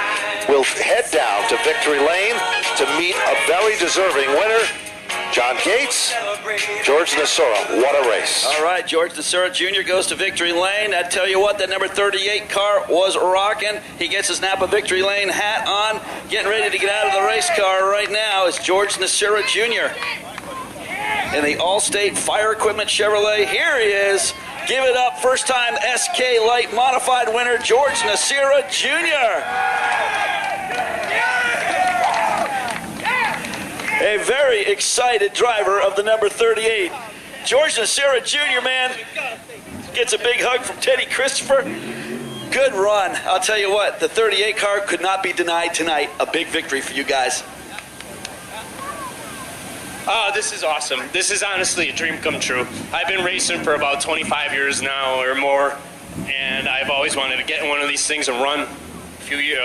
About 10 years ago, we got in one. We didn't have so much good luck, but I really got to thank Ted Christopher for giving me the opportunity to get in this car. I got to thank Michael Sullivan and Keith Rocco helping set up this awesome machine. I got to thank my stepdad, Jeff Dubois. If it wasn't for him, I wouldn't have a power underneath this hood. I got to thank all my buddies, Zomer, Barry, Stevie G, Devin. Most important, I got to thank my sponsors, Allstate Fire Equipment, Waste Material. I got to thank Sean Waddell. I don't know, man. TA Engines, can't forget the engine builder. That's about it, man. This is awesome. Give it up. Yeah, give it up for George Nasora Jr. A good win and a big win, anyways, for the 38 team. What a run, what a victory. Let's go talk to Wesley Prucker, driver of car number 22. And I'll tell you what, 22 car looking good tonight. Oh, yeah, it's great. We're going to be +1 next week. I really got to thank Ed, Eddie, my dad, my girlfriend Sam, Jeremiah, everybody that helps out on this crew. Casagrande Builders, Don for the transmissions. This thing's just a rocket ship. But hey, at least I know what it's like to run an SK with a TC car walking away from us. Good run there for Wesley Prucker. He picks up that 2nd spot. Congratulations, Wesley. Thank you very much. All right, let's talk to our 3rd place finisher, and it was the 75. David Arute. Dave, boy, you almost had something there for the Prucker ride, but I'll tell you, a good run for you guys. Yeah, it was awesome. The car was hooked up on the outside there, even by myself. I had to stay up there. I got to thank my crew for working hard, Alex Grab, Zach for helping me on Friday nights, Todd Owen, his entire crew back at the shop, On-Time Accounting for coming on board this year. For any accounting needs, call them up. I got to thank Mayberry, Dunleavy, Olson Apartments, all the contingency sponsors that help out in the SK Light division, Rad Auto Machine, Magnus Transmissions, just everyone. It's great to be on the podium again. Hopefully we can get two better spots and get a win here soon. All right, there he is, man. Good run, class act. David Arute, he goes 3rd place in tonight's SK Light Modified main event. Let's go back to the tower. And now it is time to open up your Pit Stopper program to page number 1. It is time to play Pit Stopper Lucky.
starts 20th on the grid from East Hampton, Mass. Starting 21st, it is going to be the Westminster, Massachusetts youngster, Sammy Bravo, and the R.A. Powell Construction, Richard, the Coca Chevrolet. Car number 12 will be up next. The driver of that car, Rob Rishardi Jr., out of Taunton, Mass. Next, it's car number 50, 23rd on the field out of Westport, Massachusetts.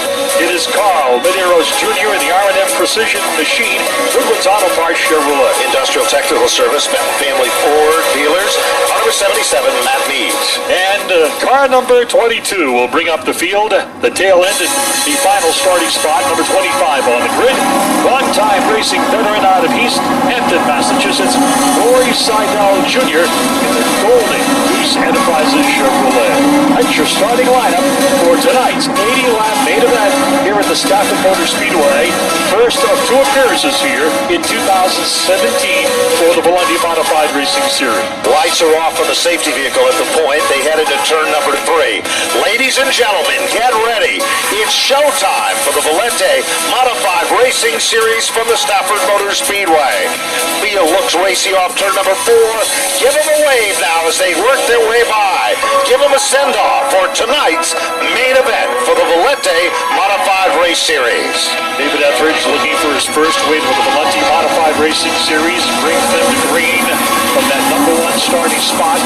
And of course, Rowan Pennick is right alongside, and Pennick certainly is no stranger to victory lane here with this series. He has 2 wins to his credit in the Gary Casella Roscoe Racing number 25. Richard Savory said it best during the week. The guys that run here at Stafford all the time have definitely the home court advantage. For a competitor like Rowan Pennick, that is exactly what he has. Woody Pitcat, the same can be said there. Ladies and gentlemen, David Etheridge and Rowan Pennick side by side. Here's John Spence with the call. And John Spence Jr. throws the green flag on the field, ascending this field down to the turn number 1. And we are officially underway in this 80-lap event.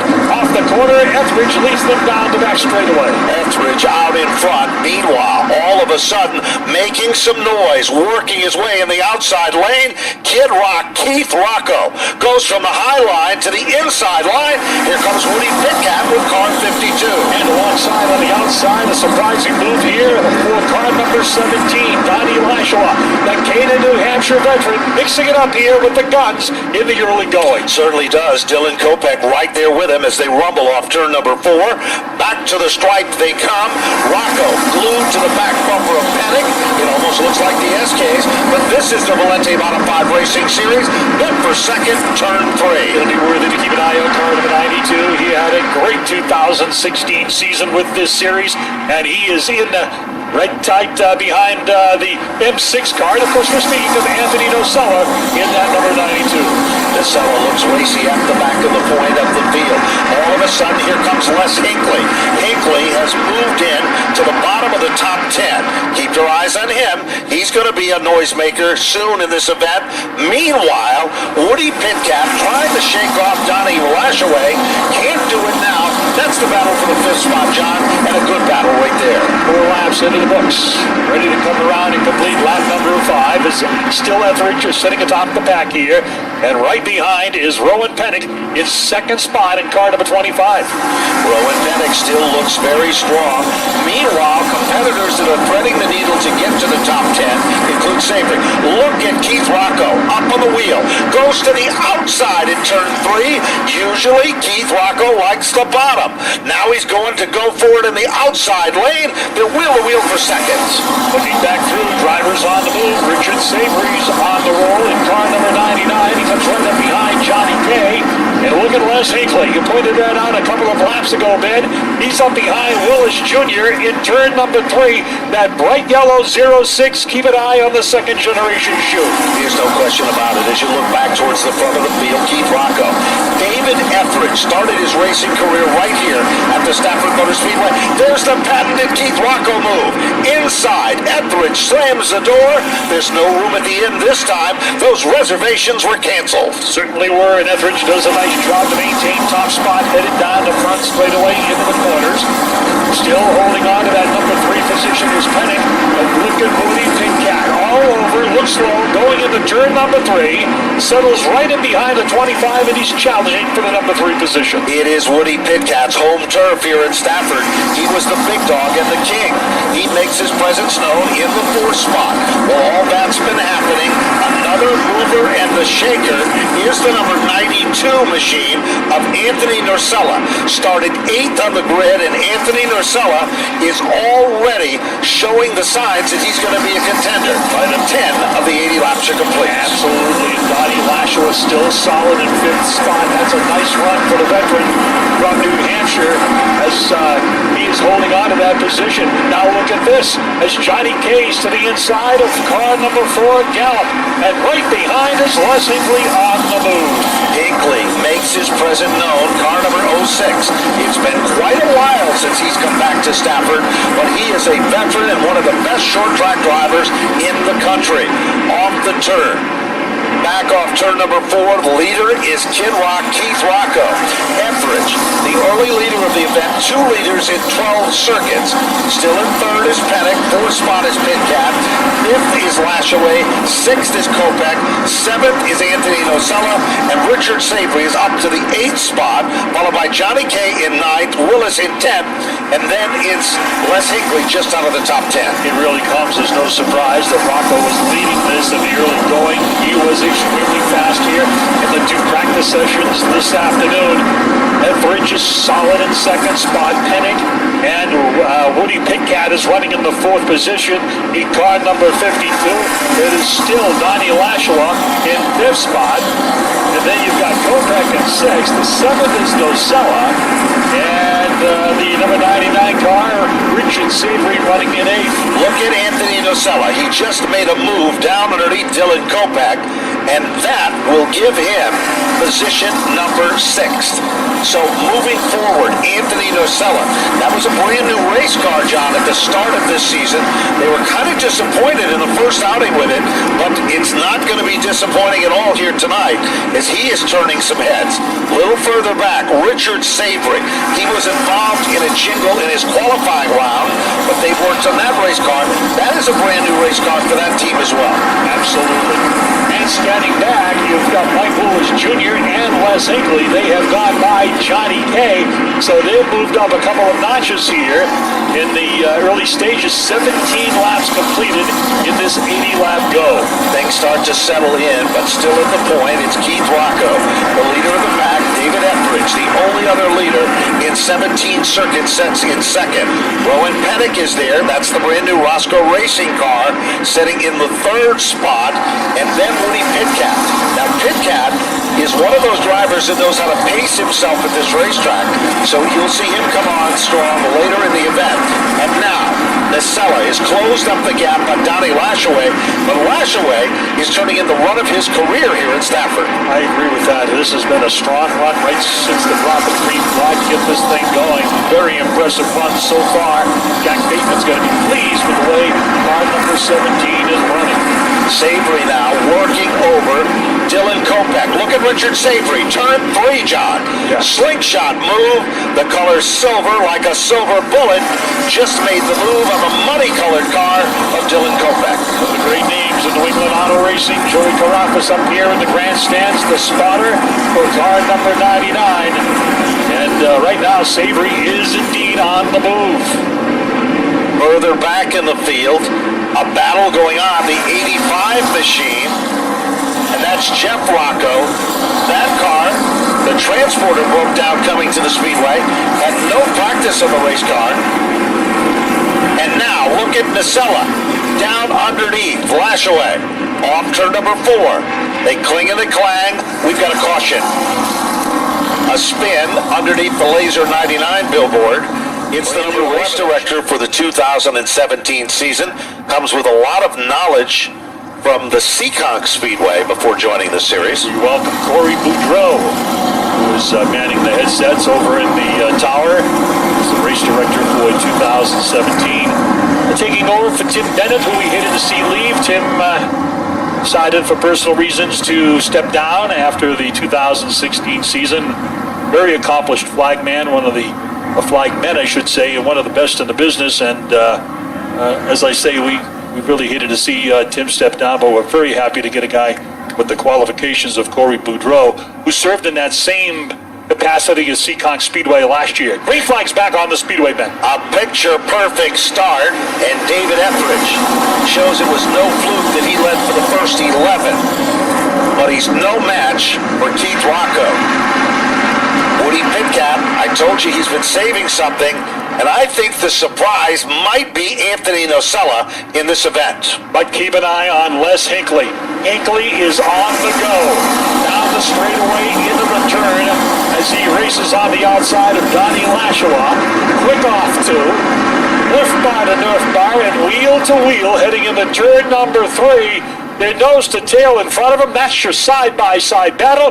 It is between Lashawa and Hinckley. They come off the turn like a snake in a voodoo dance as they work their magic off turn number 2.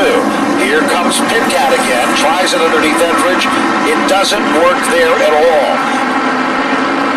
And all of a sudden, car number 85, the Purple Easter Bunny Special, has moved into the bottom of the top 10. Good run for Jeff Rocco. That's some good racing going on down through that line, too, Ben. Very competitive. The 99 car, Richard Savory, did get by Les Hinckley, so he now is setting his sights on Donnie Lashawa. Keep an eye on Savory. Well, they run nose to tail. Good racing further back in the field. Matt Mead is struggling at the bottom of the top 20. Here comes Etheridge, making a bid for it. Down low to the inside. Doesn't happen right there. Pulls it back into line. They come off the turn like a conga line. Everybody sidestepping each other to try to find an open spot on the racetrack. But Rocco getting in that thing for the first time here this afternoon, and late, mind you. Didn't get any practice time because of a problem on the way down here for the race team. Right now, he's putting pressure to Les Hinckley down the front straightaway, and as Ben said, keep an eye on that purple number 85. You know, Donnie Barker, along with Bob Keaton and Kevin Stewart, they create the magic for that car. Now look at Savory. He's testing the waters. He made a move down underneath Donnie Lashaway, and Lashaway closed the door rather abruptly in that situation. Not over with yet for the lead. Keith Rocco, still the leader of the pack, and just a few minutes ago, Les Hinckley, who looked so strong, all of a sudden, it seems that he's starting to slow just a bit. Maybe his tires are going away. This has not been a romp for Keith Rocco.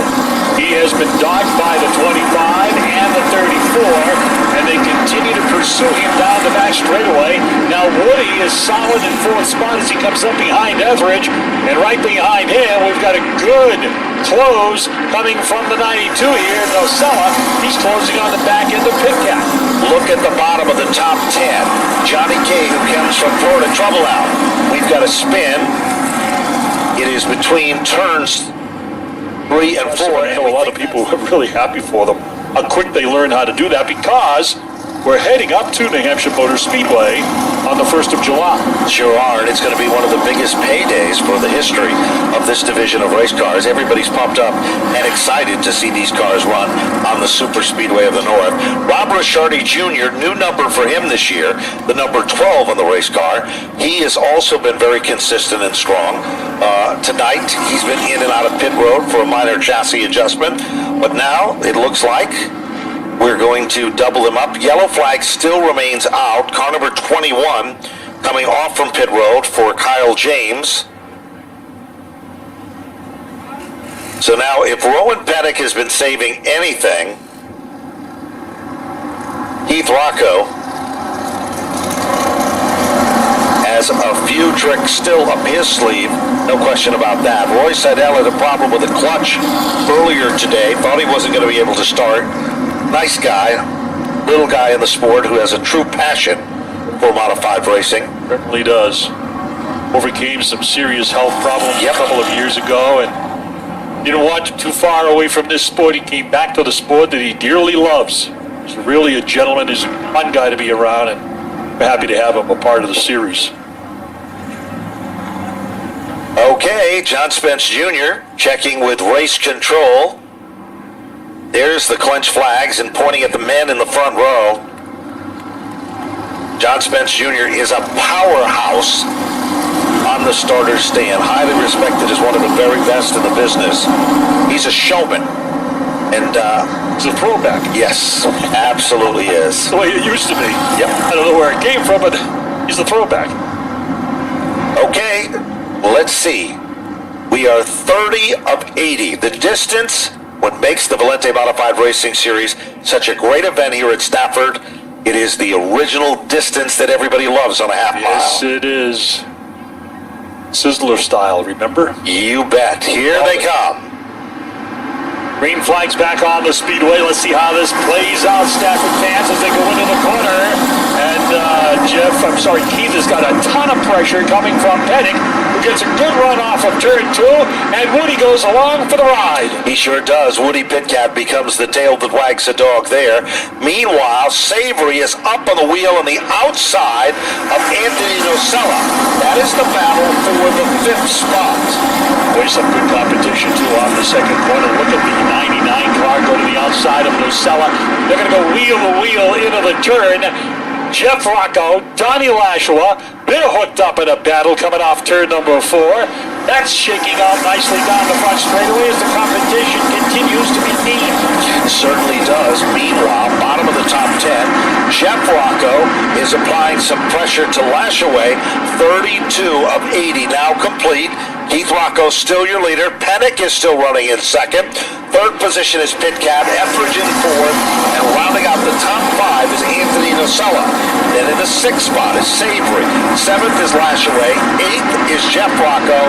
9th is Kay. And 10th is Charlie Pastriak. Who says you can't teach an old dog new tricks? Nice run by Charlie here. Started deep in the field. Started out the back of his heat race today at his request. And right now, he's been solid. He's just rolling right along here. He's right up tight behind Johnny Kay and in front of the number 25 Connecticut car. Look at the move that Richard Savory just made on David Etheridge. Oh, trouble out. Jeff Rocco. What a nice save. The tire went down. The car was literally moved the right front to the right rear, the right rear to the right front, and everybody shook their head and said, I don't get it. That was a tricky learn from Mario Fiore, and it worked. And his first win came here August of 2012, and we referred 2012 as the old days. That is correct. Hard to believe, isn't it, John? But it's great racing wherever you look throughout this one. Still the majority of the field still in the hunt for this one, and we are 6 laps shy of the halfway marker. Keith Rocco. Last win came on 7/18 in the Valente Modified Series in 2014. Back to green they go. Rocketing off toward turn number 1. Want some side-by-side competition as they roar off turn number 2 and head down the back straightaway.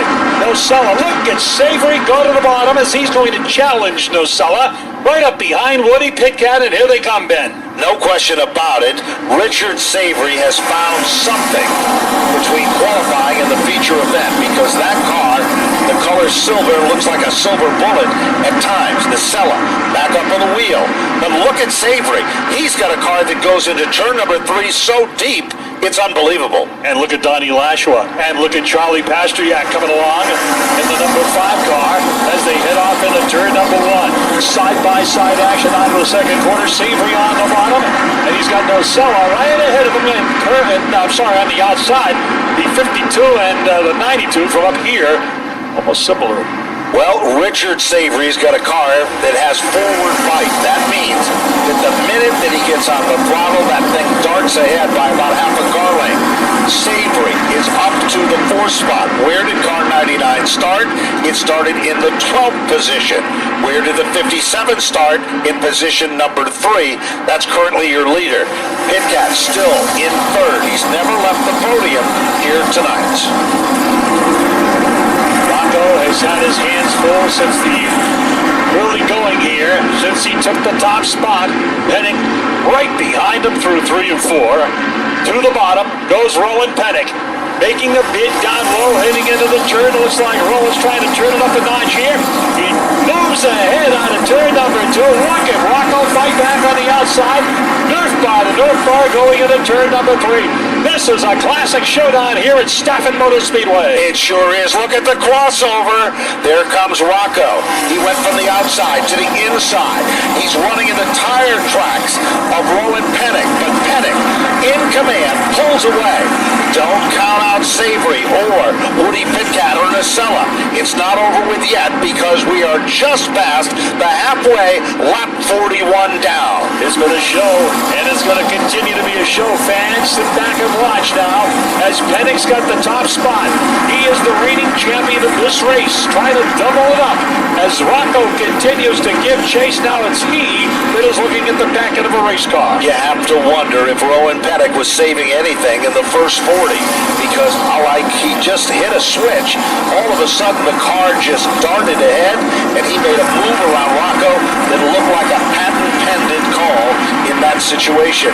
Back to the bottom of the top 10, it is Charlie Pastriak holding off the Willis machine, and behind that race car, it is the number 06 of Les Hinckley. Hinckley is also coming back to the top 10.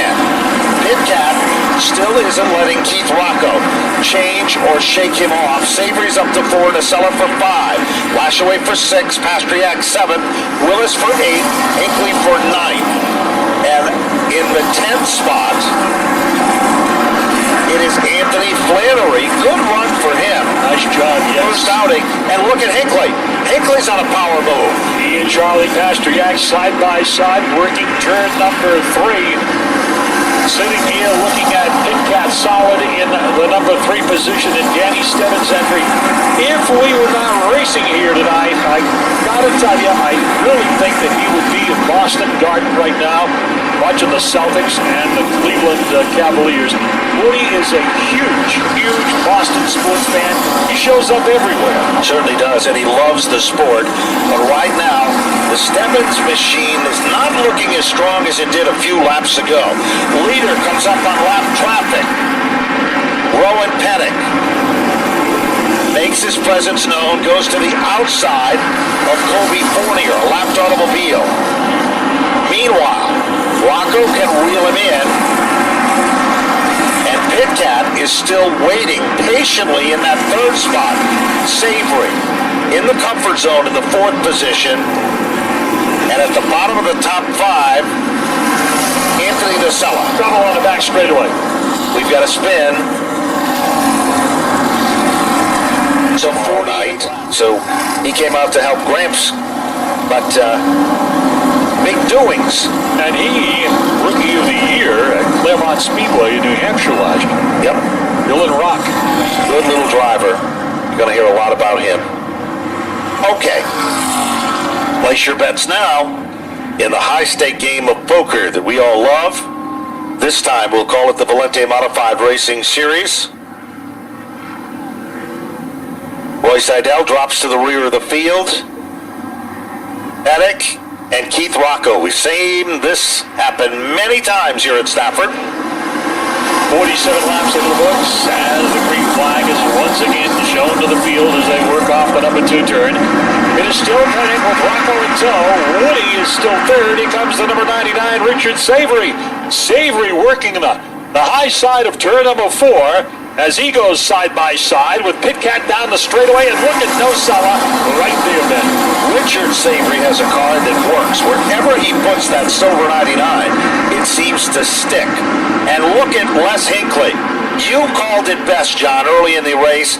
Hinckley, like Todd Owen was in the SKs, he just never gives up. He never does, and he's coming along strong one more time. He came up through early on in the event, and he's right back at it again here. Charlie Pastriak, he made that tire swap. Where is he? He's way down in the back of the field. Keep an eye on that over the remaining laps to see if he's able to progress more toward the front after making that tire swap. David Etheridge's car suddenly has become evil. 30 circuits remaining. Trouble now, down the front straightaway. Etheridge and Dylan Kopech got locked together somehow. Maybe the Nerf bar is getting locked or the rubber is. Field is doubled back up.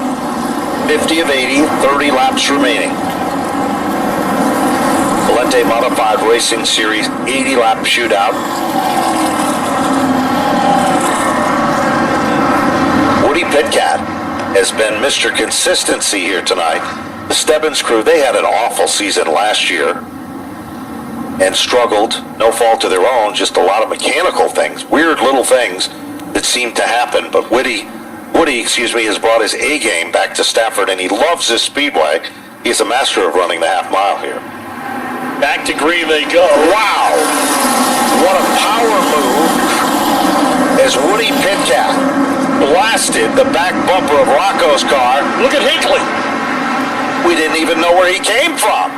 Les Hinckley is up to the top 4, and he isn't done yet.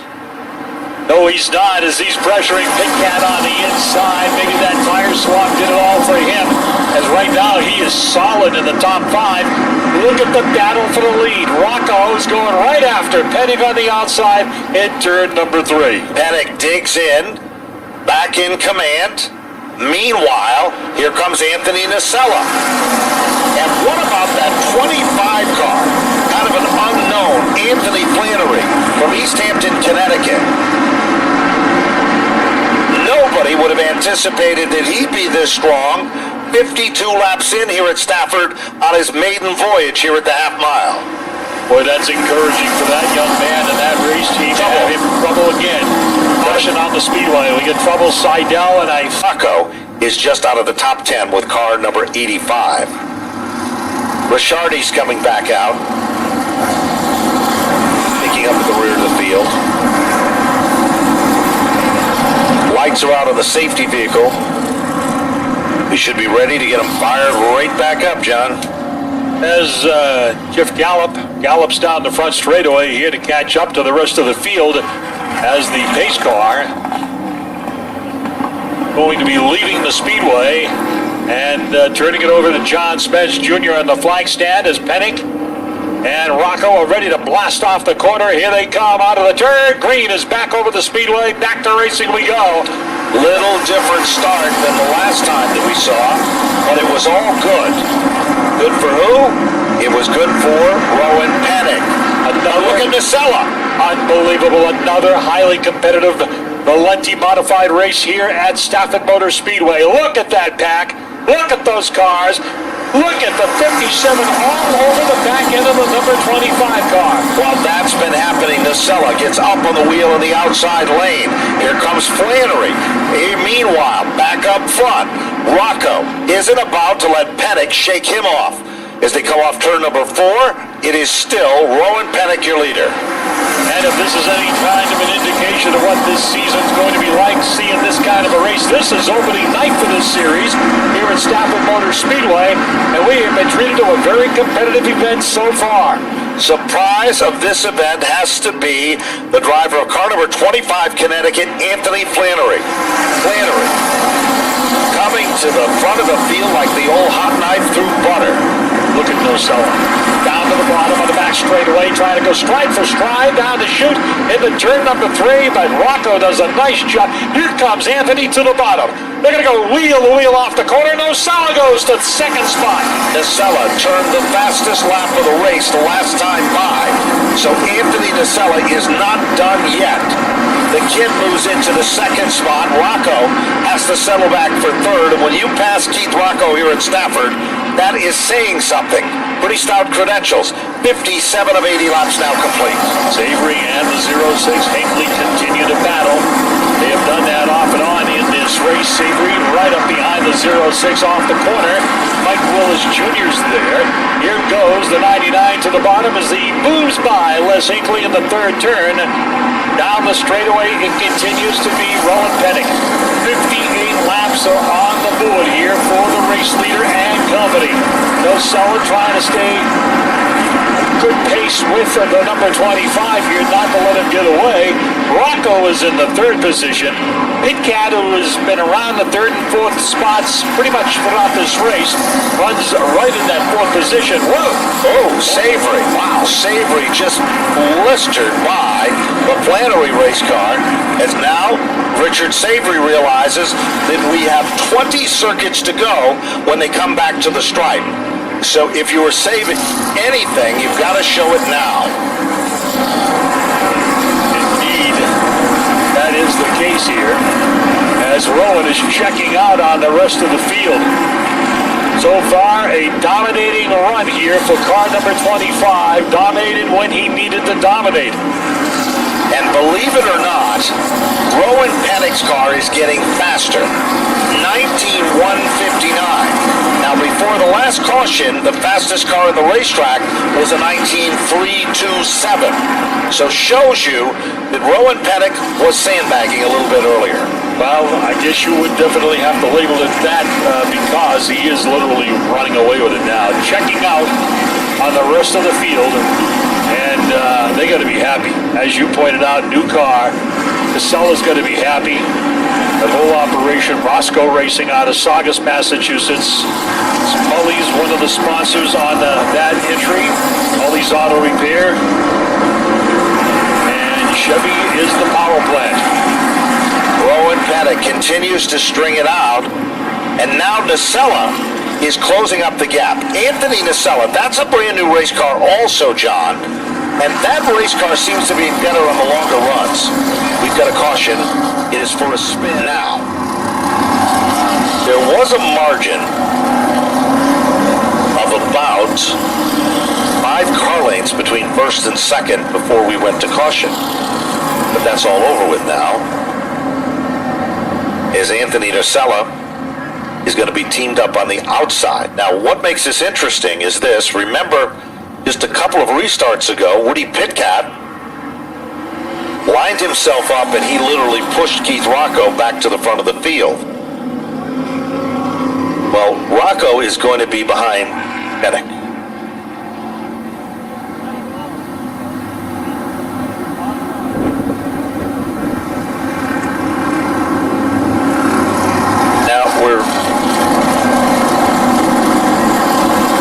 Interestingly enough, just received some information. Keep your eyes on that Rowan Pennick machine because he has, the story that we've been told is a brake that's locking up on the 25 car. So take a look at the left front and watch and see if you can. Yep, there it is. We can see it from our vantage point. If you're down in the midway, you can check it out at our concession stands. Here we go. Green flag back on the speedway. Rocco right on the back bumper of the Roscoe Racing number 25. Here goes Nocella to the outside. They get a bid for the lead on the back straightaway as they hit off into turn number 3. Rowan Pennick drives it in deep. 21 off the pace down the back straightaway. But it is Nacella who has to tuck it back in. Good side-by-side battle going on at the bottom of the top 8. Between Flannery, Les Hinckley, and Willis. Well, I'm impressed with Flannery. Absolutely. He goes high that time. He bobbled a little bit in the turn number 4, but he got it back under control and continues on. 15 circuits remaining. And Rowan Pennick seems to have the field covered. But it's not over with till we get to lap 80. Nacella still running in second. Got to give a shout out to Mike Willis, because when you can hold off Les Hinckley, that's saying something, and Willis just went around Hinckley to pick up the 6th position. He decided they were going to change the number to change their luck, and I think it's working. It certainly is. We've seen that happen before, and when we checked on that today with him, and he said, no, I just simply want to do something different, see if it'll make things better for him. Richard Savory is now closing up the gap on Keith Rocco with that 57 car. Savory's car on a long run, it seems to just get better, Jim. Yeah, you're absolutely right. Richard Savory. Now, right there, heading down the back straightaway, right there on the back end of car 57, Rocco. And the Pioneer Valley Wheel Repair, Holliston Roofing number 99 is on the move, putting pressure to the early leader. They decided to sell their old chassis and put a brand new one together, and it's obviously working for that team as well. Another car to come out of Northeast Race Cars. 10 laps to go. 10 circuits remaining. And again, consistency is the key, and Rowan Pennick is the master and the holder of that key.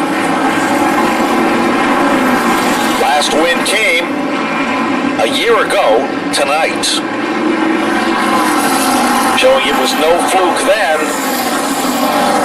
9 circuits remaining. Nacella still in second. Pitcat never relinquished the 3rd spot, but we've got another yellow. Other when in need in a particular situation like that. You know, they knew that the 85 team was coming down here to compete, and they did what they needed to do, the cellar operation, to help Kevin Stewart get his race car here. And it's always been like that in the sport, and it's great to see that continues after all these years. Certainly does. 71 of 80 circuits. John Spence Jr. is ready for them. Here they come. Nacella gets another shot at it in the upper groove. And look at the number 57, Rocco, really putting the pressure. But Pennick's got a nice run off the bottom. Here comes Rocco up top. And we got trouble in turn number 2. We are going to go back to yellow. What happened? 2 cars into the Rocco race car.